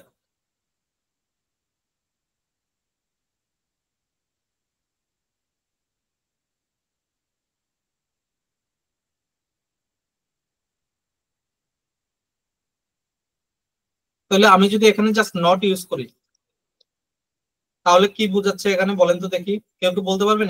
এটা এক্সপ্লেন করতে পারবেন? আপনাকে এই ধরনের কোয়েশ্চন গুলো আসে কিন্তু ইন্টারভিউতে, যে আপনাকে এই জিনিসটা এক্সপ্লেন করেন, তো আপনাকে কিন্তু এক্সপ্লেন করতে হবে। ওই সকল রো সিলেক্ট করবে যেগুলোর মার্চেন্ট আইডি 2 কিন্তু এটার মধ্যে প্রোডাক্ট নেম টি শার্ট না, ওইগুলা দিবে। তার মানে আমার এখানে 2 আছে কয়টা? 2টা রো আছে, কিন্তু টি শার্ট কোনটাতে আছে? একটাতে আছে। টি শার্ট বাদে বাকি মাত্র 2টা দেখাবে, একটা কি স্পোর্টি প্যান্ট, একটা হলো ব্যাগ। তো এই জিনিসটা আপনাকে বুঝতে হবে। আপনি যখন টেকনিক্যাল ইন্টারভিউ দিবেন, আপনি যে জিনিসটা লিখবেন না ওনার সামনে, ধরুন যে ওইটাতে আনসারটা হলো, বাট ওইটাকে সে যদি বলে যে এক্সপ্লেন করতে, আপনি কিন্তু এক্সপ্লেন করতে পারতে হবে। বুঝতে পারছেন? বাট আপনি যদি এক্সপ্লেন করতে না পারেন, তার মানে বলবে যে আপনি মানে বুঝতেছেন বাট আপনি এক্সপ্লেন যেহেতু করতে পারতেছেন না, সেহেতু আপনি হয়তো বা এটা সম্পর্কে ভালোভাবে অবগত না, আপনাকে আরেকটু প্র্যাকটিস করতে হবে।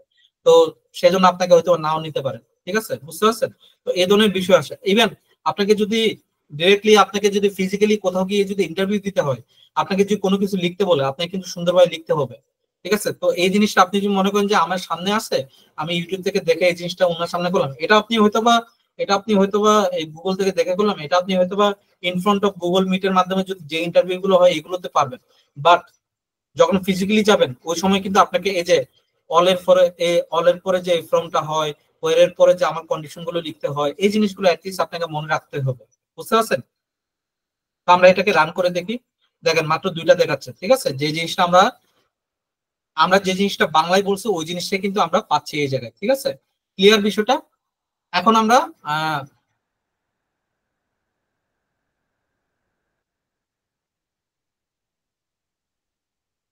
আমরা দেখলাম এন্ড অর নট, এই জিনিসগুলো দেখলাম। বিটুইনটা তো ওই যে বললো যে বিটুইনটা কি, এটা থেকে এটা যদি হয় তাহলে এরকম হবে।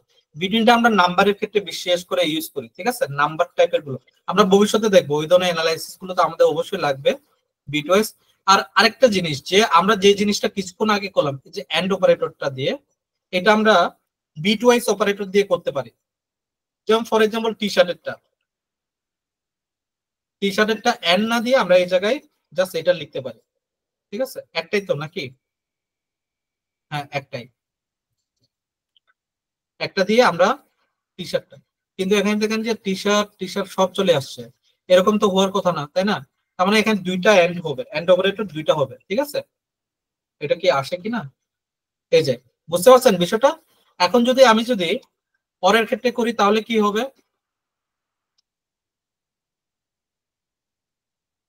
পরের ক্ষেত্রে এটা হবে এই যে,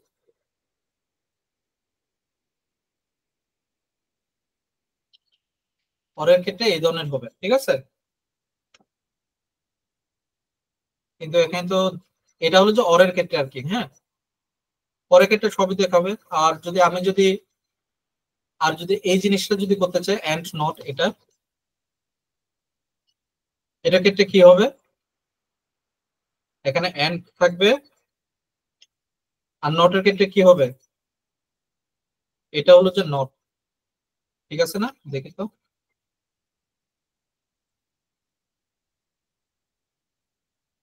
নটটা এইভাবে না, এটা হবে এইরকম, নট ইকুয়াল টু, নটটা ডিপেন্ডেন্ট থাকে কোনো একটার সাথে, ঠিক আছে?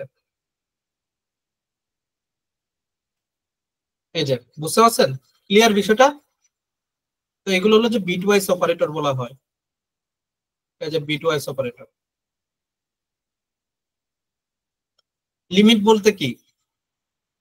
লিমিট তো আমরা দেখছি, আমরা যখন ডাটা ইনসার্ট করতেছিলাম ওই সময় তো লিমিট ইউজ করছি। লিমিট মানে কি, কেউ কি বলতে পারবেন হোয়াট ইজ লিমিট? লিমিটটা দেখি, হ্যাঁ, লিমিটটা দেখি। সে ধরেন যে আমার সিলেক্ট অল ফ্রম প্রোডাক্ট, কয়টা রো দেখাতে চাচ্ছি, select all from products, control enter, অনেকগুলো রো আছে। এখন যদি আমি লিমিট করে দিই লিমিট 3, তাহলে 3টা রো পর্যন্ত দেখাবে, তাই না? বিষয়টা ক্লিয়ার বিষয়টা? এখন লিমিট থেকে আসে কি অ্যাসেন্ডিং ডিসেন্ডিং, তাই না? লিমিট থেকে কি অ্যাসেন্ডিং ডিসেন্ডিং। তো অ্যাসেন্ডিং ডিসেন্ডিংটা কিভাবে করব? অর্ডার বাই, যেটা আর কি অর্ডার বাই। তো আমাদেরকে ওইটার জন্য অর্ডার বাই ফাংশন ইউজ করতে হবে, ঠিক আছে? তো এটা কিভাবে করে আমি এটা আগে দেখি, যে সিলেক্ট, এখানে আমার সব আছে, আমি এখন অর্ডার বাই, আমি অ্যাসেন্ডিং ডিসেন্ডিং অর্ডারে দেখতে চাই, ঠিক আছে? তো আমি দিলাম কি সিলেক্ট অল ফ্রম প্রোডাক্টস, এখানে কিভাবে লিখছে order by, order by, order by কোন, কার মাধ্যমে অর্ডার করতে চাচ্ছে? অ্যাসেন্ডিং ডিসেন্ডিংটা সে ধরনের মার্চেন্টস আইডির মাধ্যমে, মানে উল্টা করে আসবে, আমি এই জিনিসটা করতে চাচ্ছি, ঠিক আছে? বা পিআইডির মাধ্যমে করা যেতে পারে, আমি সে ধরনের মার্চেন্টস আইডির মাধ্যমে করতে চাচ্ছি। তো আমি সে copy field name merchants ID, এখানে জাস্ট অ্যাসেন্ডিংটা দিব, ডিসেন্ডিংই তো হবে না, ডিসেন্ডিং, দেখি উল্টা ভাবে আসে কিনা। এই যে উল্টা ভাবে আসছে, ক্লিয়ার বিষয়টা? অর্ডার বাই এর কাজটা কি? অর্ডার বাই দিয়ে আমাদের প্রচুর কাজ করতে হয়, অর্ডার বাই দিয়েছি না। এই জিনিসগুলো আসলে আমাদের কি প্রয়োজন? ডেটা অ্যানালিস্টদের প্রয়োজন। এখন আপনি বলতে পারেন যে ভাই ডেটা অ্যানালিস্টরা কি খালি কোয়েরি করবে? এভাবে কোয়েরি করার পর এগুলো রিপোর্ট করতে হয়, এগুলোকে রিপোর্ট গুলো সে ধরেন যে এটাকে আপনাকে ইম্পোর্ট করতে হবে, এই যে এটাকে এই যে ইম্পোর্ট করার অপশন আছে, হ্যাঁ এখানে ইম্পোর্ট করার এক্সেলে এটাকে ইম্পোর্ট করতে হবে। আপনি যেভাবে কোয়েরিটা করে যে আনসারটা পাইলেন এই আনসারটাকে একটা ডাটা সেটে নিয়ে যেতে হবে, একটা রিপোর্ট আকারে নিয়ে যেতে হবে, দেন এটাকে দেখাতে হবে আপনার বসকে। ঠিক আছে, এই ধরনের কাজগুলো আর কি, বুঝতে পারছেন? তো অর্ডার বাই এখন অ্যাসেন্ডিংটা যদি হয় এটার উল্টাটা ডেসেন্ডিং, মানে ডেসেন্ডিংটা যদি এটা হয় তাহলে এটার উল্টা অ্যাসেন্ডিং। ঠিক আছে, সিএসভি ফাইল ইম্পোর্ট এটা এখনই দেখাচ্ছি না, এটা পরে দেখাবো। String function, random number, round, upper, lower, count, sum, এগুলো পরে দেখাচ্ছি, এগুলো এখন না।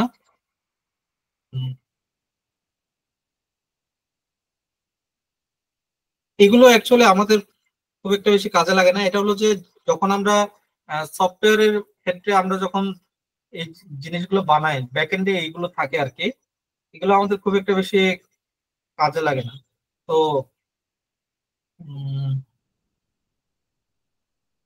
তারপরে এই জিনিসগুলো আমরা হয়তো দেখবো, তবে আমাদের এই জিনিসটা লাগবে, অ্যাগ্রিগেট ফাংশনটা আমাদের খুব কাজে লাগবে। অ্যাগ্রিগেট ফাংশনটা তো আমাদের অবশ্যই লাগবে। তো অ্যাগ্রিগেট ফাংশনটা আমরা দেখবো।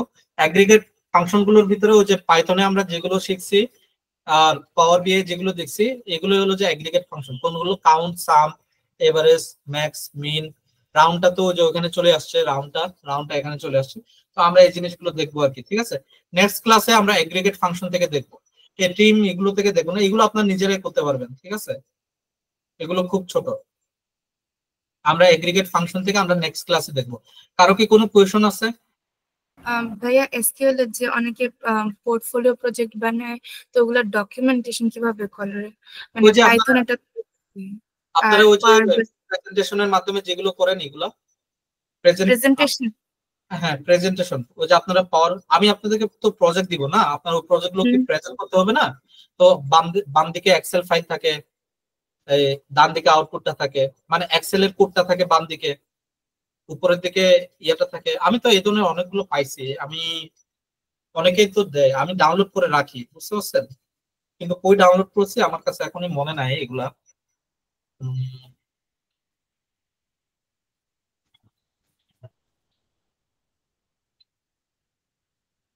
বেস 3-4 আমি এটা আছে কিনা,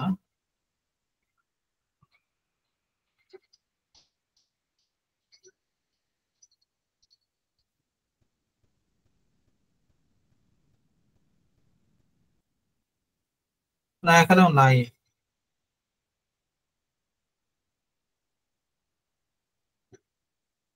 না এখানে কোনো একটা জায়গায় আমি রাখছিলাম ডাউনলোড করে ওইগুলো, মানে আপনারা যেভাবে প্রেজেন্টেশন দিবেন ওইভাবে আর কি এগুলো দেখাবেন। ঠিক আছে, মানে পিপিটি টাইপ হচ্ছে ইসে ডকুমেন্টেশন, হ্যাঁ তাই তো? হ্যাঁ হ্যাঁ হ্যাঁ, পিডিএফ আকারে।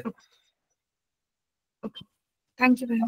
আর পাওয়ার বিআইটা আপনার রেকর্ড করবেন, রেকর্ড করে এটাকে ইউটিউবে ছাড় দিবেন যতক্ষণ না পর্যন্ত আপনি ওয়ার্ক স্পেসটা অ্যাক্সেস করতে পারতেছেন না আর কি। হ্যাঁ মানে ভাইয়া পাওয়ার বিআই যে আমরা শোকেস করি, তো এটাতে জাস্ট স্ক্রিন রেকর্ডিং থাকবে, কোনো ভয়েস থাকবে না? কারণ অনেকেই দেখি ভয়েস দেয় না, শুধু ভয়েস দেওয়ার দরকার নাই, ভয়েস দেওয়ার দরকার নাই। ওকে, পিছনে একটা ব্যাকগ্রাউন্ড চালাই দিতে পারেন, পিছনে একটা ব্যাকগ্রাউন্ড চালাই দিতে পারেন। ঠিক আছে, ছোট করে, এগুলো বেশি হয় না, মানে 1 মিনিটের ভিডিও, 1 মিনিটের ভিডিও রাখবেন। ঠিক আছে, 1 মিনিটের ভিতরে সবকিছু দেখানোর জন্য দরকার একটু ফাস্ট ট্র্যাক করবেন। ঠিক আছে, আপনার ভিডিওটা সে ধরুন যায় 2 মিনিট হয়ে গেল, আপনি এটাকে ফাস্ট ট্র্যাক করে ভিডিও এডিটিং করে ফাস্ট ট্র্যাক করে কি বলে যে 1 মিনিটের ভিতর নিয়ে আসলেন, বুঝতে পারছেন? যদি বেশি ফাস্ট ট্র্যাক হয়ে যায় তখন হয়তো বা 1 মিনিটটাকে একটু ছাড় দিয়ে 1.5 মিনিট করে দিলেন, বুঝতে পারছেন? তো এই জিনিসটা করতে পারেন। আর পাইথনেরটাও যে রিপোর্ট ফাইলগুলোকে আপনি এগুলোকে গিটহাবে আপলোড দিয়ে, পিডিএফ গুলোকে আপনি গুগল ড্রাইভে লিখে, গুগল ড্রাইভের গুলো তো পিডিএফ গুলো শো করতে পারে, তাই না? আপনি লিংকটা দিলে সে অটোমেটিক্যালি দেখতে পাইলো, তো এই ধরনের ভাবে আপনি শো করতে পারবেন। ঠিক আছে, আর প্রজেক্ট শোকেস করার জন্য গুগল মানে ড্রাইভটাই বেটার না গিটহাবের থেকে? গুগল ড্রাইভ ইউজ করতে পারেন, তবে আপনি যেহেতু সিএসসি স্টুডেন্ট আপনি গিটহাবটা ইউজ করতে পারেন, যে আপনি তাদেরকে এই জিনিসটা বুঝিয়ে দিলেন যে না আমি গিটহাবেও আমি মোটামুটি টাচে আছি, বুঝতে পারছেন বিষয়টা? না, আপনি বললেন না কপি পেস্ট হওয়ার সম্ভাবনা থাকে, তাই বললাম আর কি। ও পাইথনের প্রজেক্ট তো কপি পেস্ট হলে কোনো অসুবিধা নাই, বাট পাওয়ার বিআইটা বলতেছি, বুঝতে পারছেন? ওকে, হ্যাঁ। যেমন এই যে আমি আমার এখানে দেখাই আমার প্রজেক্ট গুলা,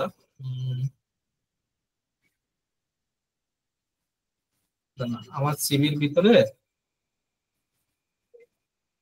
লিংক আছে।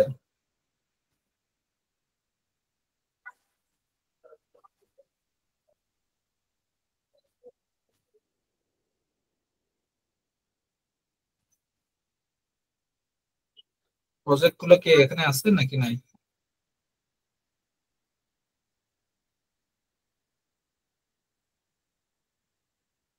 না, প্রজেক্ট গুলো এখানে নাই।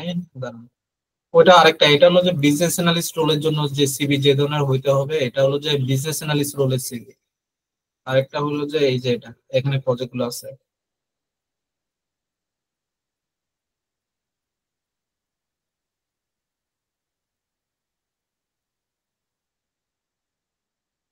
এটাকে লিংক কাজ করে, দেন এটাকে ডাউনলোড করে নিন।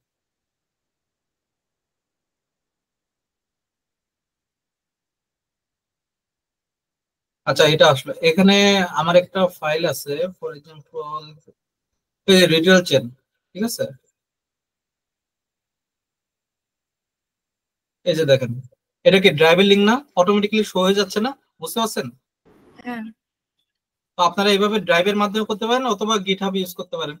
আমি গিটহাবটা ইউজ করি নাই, কারণ কি আমার একটা আমি যদিও বা সিএসসির স্টুডেন্ট, আমার একটা কি বলবো যে আমার একটা ডিসঅ্যাডভান্টেজ আছে। ডিসঅ্যাডভান্টেজটা হলো যে আমি যখন কি বলে যে 2020 সালে জবে জয়েন করি, 2021 সাল 21 সাল পর্যন্ত আমি মোটামুটি গিটহাব পরিচালনা করছি। 21 সালের পর থেকে আমি আসলে গিটহাবে টাচে নাই, ঠিক আছে? তো গিটহাবে আমি জানি গিটহাবে কিভাবে কাজ করে। ইন্টারনালি আমরা যতগুলো সফটওয়্যার প্রডিউস করছি সবগুলো ইন্টারনাল গিটহাবে আমরা কাজ করছি, ঠিক আছে? মানে পাবলিক কোনো গিটহাবে আমি কাজ করি না, বা আমার ওই ধরনের প্র্যাকটিস। আমার একটা ধারণা ছিল কি যে যে আমি যেহেতু একটা স্টেবল জবে আছি, আমাকে সহজে এই জব থেকে বের করতে পারবে না, মানে সরকারি জবের মতো একটা ইউনিভার্সিটিতে জব পাইছি, হ্যাঁ, আমি হয়তো এখানে ফ্লোরিশ করব বা এখানে আমি থাকবো, এই জিনিসটা আমি ভাবছি আর কি। তো সেজন্য আমি এটা প্রয়োজনীয়তা দেখি নাই। বাট যখন দেখলাম যে না, আমার মানে আমি যাই কাজ করি, আমি বাসায় এসে বসে থাকি, আমার আর ভালো লাগতেছে না, ঠিক আছে? তো আমি আস্তে আস্তে তখন এক্সপ্লোর করলাম যে আসলে কোন দিকে যাওয়া যায়। আমার ডাটা সায়েন্সের দিকে ইচ্ছা, যে আমি যেহেতু রিসার্চের কাজগুলো করি, হ্যাঁ। তো পরে আস্তে আস্তে ডাটা সায়েন্সে তো ডিরেক্টলি ডাইভ করতে পারবো না। তো সবার আগে আমি রিসার্চ করলাম যে না, আমি ডাটা অ্যানালাইসিসে আগে আমি আগে ইয়া করে নিই, নিজেকে আগে এক্সপার্ট করে নিই, দেন আমি ডাটা সায়েন্সের দিকে যাব। দেন আমি ডাটা অ্যানালাইসিসের জন্য আমি পাইথনটা শেখা শুরু করি। দেন পাইথন থেকে আস্তে আস্তে আমি পাওয়ার বিআই শেখা শুরু করি। পাওয়ার বিআই এর পরে আমি এক্সেলটা শিখি। এক্সেলটা কিন্তু আগে শেখার কথা ছিল আমার, কিন্তু এক্সেলটা পরে শিখি আমি, ঠিক আছে? দেন পাওয়ার বিআই এক্সেল গুলো পরে শিখে দেন আমি এক্সপার্ট হয়ে যাওয়ার পরে দেন আপনাদেরকে শিখাই, ঠিক আছে? তারপরে আমি এভাবে কাজগুলো করি। তো এভাবে করতে করতে আমি দেখলাম যে গিটহাবে আমার খুব একটা বেশি টাচ নাই, তো গিটহাবে আমি আর থাকি না। তো যেহেতু আরেকটা অ্যাডভান্টেজ হলো যে আবার অন্যদিকে যে না, আমি যেহেতু ডাটা অ্যানালিসিস নিয়ে কাজ করি, ডাটা অ্যানালিস্ট হিসেবে থাকি, তো আমাকে হয়তোবা গিটহাব নিয়ে বেশি হয়তোবা গিটহাবটা আমার জন্য গিটহাবটা আমার হয়তো প্রয়োজন নাই। বাট আমি যদি চিন্তা করি যে গিটহাবটা যারা গিটহাবে ভালো বা যারা গিটহাবটা একটু ভালো পারে তাদের জন্য আবার অপরচুনিটি, তারা যেন গিটহাবটা ট্রাই করতে থাকে। যেহেতু আমি রিসেন্টলি আমি ইয়েতে জয়েন করবো আর কি, মে মাসে জয়েন করবো একটা কোম্পানিতে। তো এখানে আমি এজ এ বিজনেস অ্যানালিস্ট হিসেবে জয়েন করতেছি।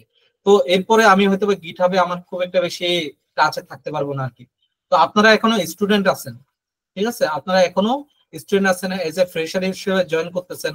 তো আপনারা গিটহাবে প্রত্যেকদিন কোনো না কোনো একটা আপডেট দেন, ঠিক আছে? গিটহাবে আপনারা আপনাদের প্রজেক্টের প্রেজেন্টেশন ফাইলগুলো আপলোড করেন এজ এ প্রজেক্ট হিসেবে, ঠিক আছে? পাওয়ার বি এর ফাইলগুলো আপনি হয়তোবা দিতে না চাইলে আপনি এই যে ইউটিউবের লিঙ্ক গুলো দেন, ওখানে ইউটিউবের লিঙ্ক গুলো ওখানে দেন, আর গিটহাবে ওই ইউটিউবের লিঙ্কটা গিটহাবে আপলোড করে দেন যে এটা আপনার প্রজেক্ট, এটা হলো যে আপনার ইউটিউবের লিঙ্ক, ঠিক আছে? সিম্পল একটা লাইনে আপনি লিখতে পারবেন না এই জিনিসটা। আর মজার বিষয় কি, পাইথনে আপনাদেরকে যে শিখেছি না নোট কিভাবে করে পাইথনের ভিতরে নোটপ্যাড কি বলে পাইথনের যে স্ক্রিপ্ট ফাইলের ভিতরে, আর গিটহাবের যে রিডমি ফাইলটা আছে না, রিডমি ফাইলের ভিতরে যেগুলো লিখে না সেম ভাবে কিন্তু লিখতে হয়, বুঝতে পারছেন? তো একই প্রোগ্রামিং ল্যাঙ্গুয়েজ কিন্তু আপনারা ওইখানে লিখতে পারতেছেন, বুঝতে পারছেন? তো আপনি চাইলে এই গিটহাবে আপনি জাস্ট স্ক্রিনশট নিলেন আপনার ছবি, আপনি যে পাওয়ার বিআই কাজ করছেন ওই স্ক্রিনশট গুলো আপনি রিডমি ফাইলে দিলেন বা পিডিএফ আকারে ওগুলোকে শোকেস করলেন। ঠিক আছে, বিষয়টা বুঝতে পারছেন? আমি আমি যেমন ফর এক্সাম্পল আমি যেমন এই যে ডব্লিউপি পুলে যে ইন্টারভিউ দিলাম, আমাকে যে প্রজেক্টটা দিল ওইখানে কিন্তু টেকনিক্যাল ইন্টারভিউ নেওয়া হয় নাই, এজ এ ডাটা অ্যানালিস্ট হিসেবে, ঠিক আছে, গ্রোথ অ্যানালিস্ট হিসেবে। ঠিক আছে, তো ওইখানে কি করতেছে ডব্লিউপি পুল, ওইটার জন্য আমি যে পিডিএফ ফাইলটা বানাইছিলাম, এই যে একটা প্রজেক্ট ফাইল একটা ইয়ে বানাইলাম, আমি তো একটা পিডিএফ বানাইছিলাম, দেখি নামে সার্চ দিই।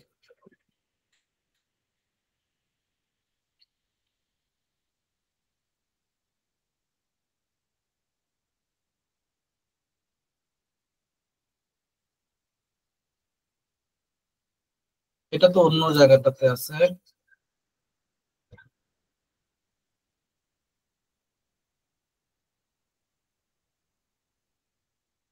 ডব্লিউপি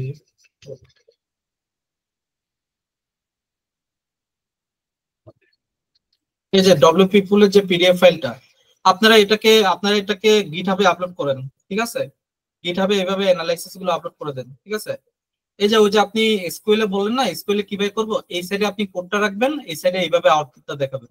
বুঝতে পারছেন? এসকিউএল ফাইলটাতে কিভাবে কাজ করবেন, এইভাবে কাজগুলো করবেন আপনি। আবার নিচে প্রত্যেকটা নিচে এক্সপ্লেনেশন দিতে পারবেন যে এইভাবে কাজ করবেন। ঠিক আছে, এই যে এইভাবে আপনি ইয়ে করতে পারেন। এই যে এখানে দেখেন কোড, কোডের নিচে আউটপুট।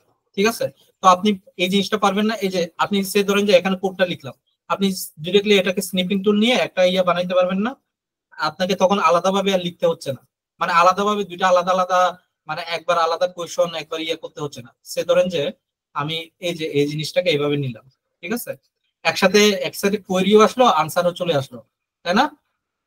এই যে কোয়েরিও আসলো, আনসারও আসছে, আমি তো আরো ইয়া করে নিয়েছি, এখানে 30-40 গুলো ইয়া করছি। বুঝতে পারছেন বিষয়টা? এভাবে আপনার রাখতে পারলেন। বুঝতে পারছি। তো এইগুলাই, এটাই তো আপনাকে বুঝতে হবে যে কিভাবে কাজকে অপটিমাইজ করা যায়। বুঝতে পারছেন?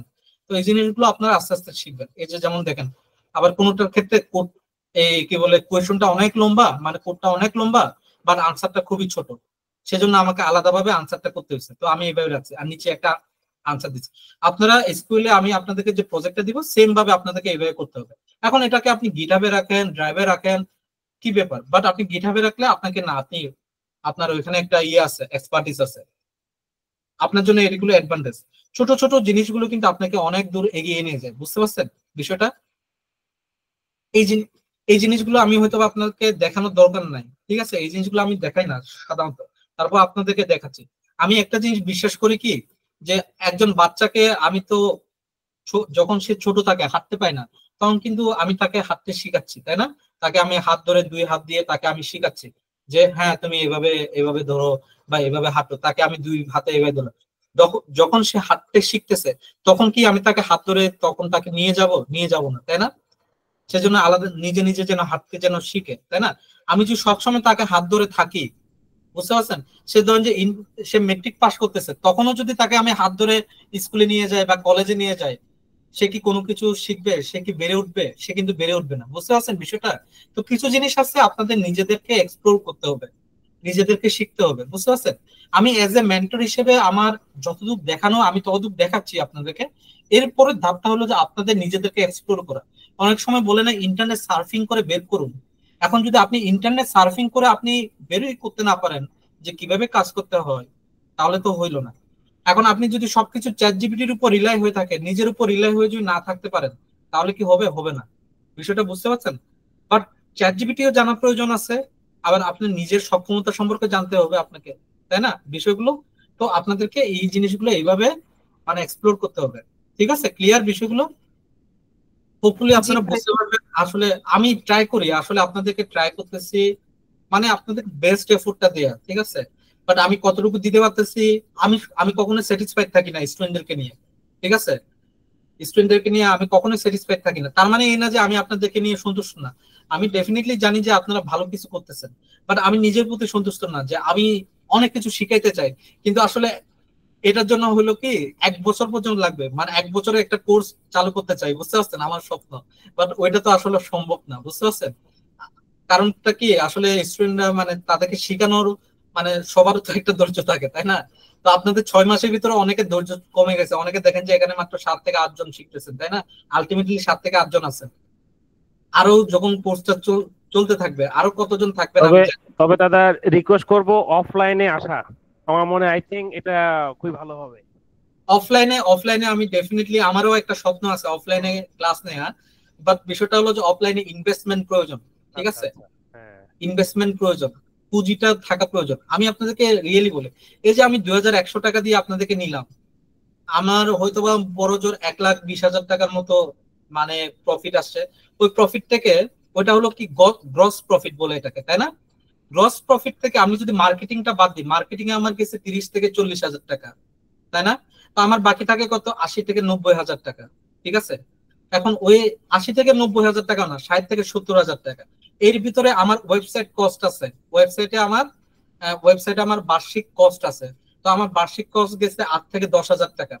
আমার এই যে আপনাদেরকে যে গুগল মিটে রেকর্ডিং নেওয়ার জন্য যে প্রিমিয়াম কস্ট আছে, ওইটা গেছে 10 থেকে 20,000 টাকা। এই 10 থেকে 20,000 টাকা না, মোস্টলি মনে হয় 6,000 টাকা নাকি 7,000 টাকা, ঠিক আছে? ওইটা আবার আমাকে আপনাদেরকে 6 মাসের ভিতরে আবার 2 বার নিতে হয়েছে আমাকে এটা, তো আমার 12,000 টাকা চলে গেছে, ঠিক আছে? এখন ধরেন যে আমি যদি একজন ট্রেনার যদি হায়ার করতাম আপনাদেরকে, ওকে দিতে হতো পার ক্লাস 1200 টাকা থেকে 1400 টাকা। আপনাদেরকে কতগুলো ক্লাস নিছি চিন্তা করে দেখছেন? এখনো আরো অনেকগুলো ক্লাস বাকি আছে। তো ওই ক্লাসগুলো যদি চিন্তা করেন, তাহলে টিচারকে আমি কতগুলো দিব আর একটা কোম্পানি হিসেবে আমার কতগুলো থাকলো, বিষয়টা বুঝতে পারছেন আসমিন ভাই? তো কোম্পানির কিছুই নাই। আমি ওই যে অনেকে বলতেছে না এত কেন, অনেকে আমাকে বললো যে 2100 টাকা কেন কোর্সের টাকা নিল। আরে ভাই, অনেকে তো এটাকে 6,000 7,000 টাকা কোর্স নিচ্ছে, আপনাদেরকে যে 2100 টাকা ওই সময় নিছি, এটাই তো বেশি, ঠিক আছে? বুঝতে পারছেন বিষয়টা? তো এখনো আমাকে অনেকে বলতেছে যে 3,100 টাকা, আমি আপকামিং ব্যাচের জন্য 3,100 টাকা কোর্স ফি রাখছি, বুঝতে পারছেন? তো অনেকে বলতে ভাইয়া 3,100 টাকা অনেক বেশি। আসলে আপনারা যদি আমার কস্ট গুলো সম্পর্কে, কস্ট কাটিং গুলো যদি চিন্তা করেন, তাহলে কিন্তু এটা কিছু আমার নিজের বলতে কিছুই থাকে না, বুঝতে পারছেন? আমি যে এই ইউনিভার্সিটি অফ ইস্ট লন্ডনে পড়াশোনা করি, 75% আমার স্কলারশিপ, 25% কিন্তু আমার নিজেকে পে করতে হয়, ঠিক আছে? আমি আমার ইউনিভার্সিটি থেকে, আমি যেখানে কাজ করি ওইখান থেকে যে টাকা, তারপর আপনাদের কাছ থেকে যে টাকাগুলো পাই, তারপরে আমার ফ্যামিলি থেকে টাকা নিতে হয়, বুঝতে পারছেন? তার মানে বুঝতে পারতেছেন যে আপনারা যেটাকে 3,100 টাকা কম বলে মনে করতেছেন, ডাটা সায়েন্স কি বলে ডাটা সলিউশন 360, তারা তারা এটাকে 7,000 8,000 টাকা নেয় অনেক জায়গায়, তাই না? এই যেমন কি বলে বুয়েটে 16,000 টাকা করে কোর্সে নেই, ওখানে শুধুমাত্র পাইথন শেখানো হয়, ঠিক আছে? ইন টার্মস অফ দ্যাট 3,100 টাকা আমি অনেক কম নিচ্ছি, এবং আমি চেষ্টা করি যে অফলাইনে যেভাবে শেখানো হয় একজন স্টুডেন্টকে, আমি যেন অনলাইনে ওইভাবে শিখাই। আপনাদেরকে ওইভাবে ট্রাই করতেছি, ঠিক আছে? ওইভাবে ট্রাই করি। আরেকটা ভালো দিক কি, আমার এখানে যারা ভর্তি হচ্ছে না, তারা সবাই প্রফেশনাল, তারা সবাই কোনো না কোনো জায়গায় জব করতেছে। তো আমার অ্যাটলিস্ট এই জিনিসটা কোয়েশনে, এই জিনিসটা আবার আমাকে অ্যাটলিস্ট মানে ভুগতে হয় না যে আপনার এখান থেকে কতজন জব পেলো। আমি তো বলতেই পারি যে আমার এখানে 70% সবাই জব হোল্ডার, ঠিক আছে? তো একদিক দিয়ে আমার জন্য আবার এদিক দিয়ে আবার একটা সুবিধা যে আমার এখানে যারা জয়েন করতেছে তারা সবাই কিন্তু এখানে জব হোল্ডার, ম্যাক্সিমামই কিন্তু এখানে জব হোল্ডার। স্টুডেন্টরা এখানে খুব কমই এখানে আসতেছে, কিন্তু আমি এক্সপেক্ট করি যে স্টুডেন্টরা বেশি আসুক, কারণ ফ্রেশারদের বেশি প্রয়োজন এই ধরনের স্কিলফুল জবগুলো। আমি আরেকটা জিনিস অবাক হই এবং মোটিভেট হয় যে আমার এখানে যারা আসে তারা সবাই এখানে ওয়ার্ক হলিক, মানে তারা সবাই জব করে এসে এখানে এসে আমার মতোই কাজ করতেছে। কিন্তু আজমিন ভাই, আপনি যেমন জব করে আসতেছেন, তাই না? তো এই যে আপনাদের এত প্যাশন, তাই না? এত প্যাশন, এই জিনিসটা স্টুডেন্টদের ভিতরে পায় না, ঠিক আছে? যেমন অর্পাদে আছে, অর্পাদে যেরকম কাজ করতেছে, অর্পাদে যেরকম শিখতেছে, আমি অন্য স্টুডেন্টের কাছে এই জিনিসটা পাই না। কেন পাই না আমি এটা ভেবে উঠতে পাই না, বুঝতে পারছেন? আমি কিন্তু এই 2017 এই আমি যখন 2016 সালে ইউনিভার্সিটিতে এজ এ স্টুডেন্ট হিসেবে যখন জয়েন করি, 18 সাল থেকে আমি অন্য জায়গা থেকে শেখা শুরু করি, মানে অনলাইন থেকে পারি, অফলাইন থেকে পারি। আমাকে নিয়ে অনেকে নানা ধরনের কথা বলছে, যে আমার ফ্রেন্ডরা বলতো যে হ্যাঁ তুমি এত শিখতেছো কেন, আরে তো সময় আছে। কিন্তু আমি মনে করি সময় নাই, ওই সময় আমার কাছে মনে হচ্ছে সময়টা খুব দ্রুত চলে যাচ্ছে, ওই সময় ফ্রি আছে, আমি শিখি, ঠিক আছে? আমি কিন্তু শিখছি। ইভেন আমি একদিক দিয়ে পরীক্ষা চলতেছে, একদিক দিয়ে অন্যদিকে ক্লাস আছে, আমার অনলাইন ক্লাস আছে। আমি কিন্তু অনলাইন ক্লাসটাও চালাইছি, পরীক্ষাটাও দিছি। বাট স্টুডেন্টরা এখন কেন জানি ডিপ্রেসড, যে মানে পরীক্ষা আছে, আমি পরীক্ষায় ফোকাস হয়ে থাকবো, এটা শিখবো না ওইটা শিখবো না, মানে এটা ওই সময় অফ রাখবো, মাল্টিটাস্কিং হতে পারতেছে না। দেখুন চ্যাট জিপিটি চলে আসছে, এআই চলে আসছে, এআই এর পরে এআই এজেন্ট চলে আসবে, এআই এজেন্ট নিয়ে অলরেডি কাজ হচ্ছে, ঠিক আছে। ভবিষ্যতে আমাদের স্টুডেন্টরা কিন্তু ডাউনফল করবে আস্তে আস্তে, যদি তারা এই জিনিসগুলোকে যদি এখনই না বোঝে। যেমন এই যে কি বলে, বিসিএস এর জন্য সেকেন্ড ইয়ার থেকে যেরকম স্টুডেন্টরা পড়াশোনা শুরু করে না, ভবিষ্যতে জব পাওয়ার জন্য কিন্তু আগে থেকে কিন্তু প্রস্তুতি নিয়ে থাকতে হবে, যে সে বিসিএস এর জন্য যাবে নাকি জবের জন্য প্রস্তুতি নিবে, ঠিক আছে। তো এই যে প্রফেশনাল যারা, তাদের ভিতরে যে পেশনটা খুঁজে পাচ্ছি, এই পেশনটা আমার কাছে মনে হয় যে তারা সেই মানে ওই সময় যে সময় জব থেকে জয়েন করছেন, জব থেকে যে স্ট্রাগল গুলো নিয়ে আপনারা শিখে আসছেন, ওই শিখার কারণে আপনারা এই পেশন গুলো নিয়ে আসছেন, সেই জন্য আপনারা এতদূর পর্যন্ত আসছেন। বাট অনেক স্টুডেন্ট গুলো এই জিনিসগুলো এখনো তারা ডিল করতে পারতেছে না। তারা এখনো ওই বিয়ের অনুষ্ঠানে গিয়ে কিভাবে নাচতে পারবো, বিয়ের অনুষ্ঠানে গিয়ে কিভাবে আমি খাইতে পারবো, এই জিনিসগুলো নিয়ে ওরা চিন্তা করে। কিভাবে আমি ধরেন যে বন্ধু বান্ধব নিয়ে আমি কিভাবে আমি এই হোটেলে গিয়ে খাবো আজকের, আমি কিভাবে কি বলে মাওয়া গিয়ে ইলিশ খাবো, এই জিনিসগুলোতে রয়ে গেছে, বুঝতে পারছেন। আপনি ডেফিনেটলি আনন্দ করবেন, ঠিক আছে, বাট প্রত্যেক দিনই যে আনন্দ করতে হবে এমন তো কোনো বিষয় নাই, তাই না ভাই? বিষয়গুলো বুঝতে পারছেন তো? বাংলাদেশের মানুষরা আলসেমি থেকে উঠে আসতে হবে ভাই, বুঝতে পারছেন। আলসেমি থেকে উঠে আসতে হবে এবং কাজ শিখতে হবে, কাজ না শিখলে হবে না, ঠিক আছে। তো আমাদের আপকামিং ব্যাচটা শুরু করতে হবে। তবে আমার এইবার প্রচুর ছুটি, তো তো আমি বুঝতে পারতেছি না কবে থেকে শুরু করব, সেজন্য আসলে কোনো মার্কেটিং এ যাচ্ছি না, কোথাও যাচ্ছি না। তো হোপফুলি আমাদের আগামী মাসের ভিতরে আপনাদের এক্সেল থেকে শুরু করে সব কমপ্লিট করে ফেলবো। আর পরের মাস থেকে হয়তো বা জুন মাস থেকে বা জুলাই মাস থেকে হয়তো বা একটা ক্লাস নেওয়া, মানে পরের ব্যাচ শুরু হবে আর কি। আমার ডেফিনেটলি ইচ্ছা আছে, মানে স্বপ্ন আছে অফলাইনে ক্লাস নেওয়া বা অফলাইনে শেখানো, ঠিক আছে। অফলাইনে এবং এখানে যেরকম কম টাকায় শেখাচ্ছি, ওইখানেও কম টাকায় শেখানো, ঠিক আছে। বাট কতটুকু পসিবল হবে আমি জানি না, বাট আমার শেখানোর ইচ্ছা আছে, ঠিক আছে। তো হতে পারে যে ইনভেস্টমেন্টের প্রয়োজন পড়বে, যখন ওই ধরনের বড় কোনো ইনভেস্টমেন্ট আমি হয়তোবা জোগাড় করতে পারবো, আমি ডেফিনেটলি অফলাইনে যাব, ঠিক আছে। বাট অফলাইনে আরেকটা বিষয়, যে রাত্রিবেলা এসে কে শিখবে? সবাই তো জব করে এসে শিখতে চায়, তাই না? স্টুডেন্টরা তো সন্ধ্যার দিকে শিখতে চায়। তো এত সময় নিয়ে মানে কারা শিখবে অফলাইনে, এই জিনিসটা, এটা একটা ফ্যাক্টর কি। ওই তো ফ্রাইডে এন্ড স্যাটারডে করতে হবে আফটার ইভিনিং। অনেকে হ্যাঁ, অনেক জায়গায় ফ্রাইডে স্যাটারডে ছুটি, বাট অনেক জায়গায় যে স্যাটারডে দিনটাও ছুটি পায় না অনেকে। আবার অনেক জায়গায় 6টা পর্যন্ত অফিস, ঠিক আছে। আবার অনেক সময় 6:30 7টা পর্যন্ত অফিস থাকে অনেকের, ঠিক আছে। তো ওই ক্ষেত্রে আর কি অফলাইনটা কতটুকু সময় উপযোগী হবে, এটা আর কি বিষয়টা ভাবা। তো এটার জন্য ডেফিনেটলি একটা লং টার্ম ইনভেস্টমেন্ট প্রয়োজন, কারণ প্রথম দিকে তো স্টুডেন্ট খুব কম আসবে, তাই না? তো যেমন আমি যখন ব্যাচ 1-2 শিখাই, ব্যাচ 1-2 তে আমার প্রথম ব্যাচে মনে হয় 6 জন স্টুডেন্ট ছিল, পরের ব্যাচে মনে হয় 4 জন নাকি 5 জন, আরো কমে গেছিল। বাট আমি যদি ডিমোটিভেট হয়ে গিয়ে যদি নাই পড়াতাম, তাহলে কিন্তু আপনাদের মতো এত এত মানে এক্সিলেন্ট স্টুডেন্টদেরকে আমি পাইতাম না, তাই না? তো এই জিনিসটা যে লং টার্ম একটা প্ল্যান থাকতে হবে, যে লং টার্ম প্ল্যান এবং দৃঢ় অটুট একটা মনোবল নিয়ে, মানে ইনভেস্টমেন্ট নিয়ে নামতে হবে ওই সময়, ঠিক আছে। মানে টাকা বার্ন হবে। স্টিল আমি আমার কোম্পানিতে বার্ন করতেছি, বুঝতে পারছেন। লাস্ট মান্থে আমার 40,000 টাকার মতো মাইনাস বার্ন আর কি, বুঝতে পারছেন। তো এই যে ডিজিটাল হিলবেলিতে বার্ন আর কি, তো এই বার্নিং গুলো এখন পর্যন্ত হচ্ছে আমার। তো অনেকে মনে করবে যে ডিজিটাল হিলবেলি অনেক মনে প্রফিট করে, 40 জন স্টুডেন্ট পাইছে, 50 জন স্টুডেন্ট পাইছে, না, আসলে ওই ধরনের প্রফিট হচ্ছে না, ঠিক আছে।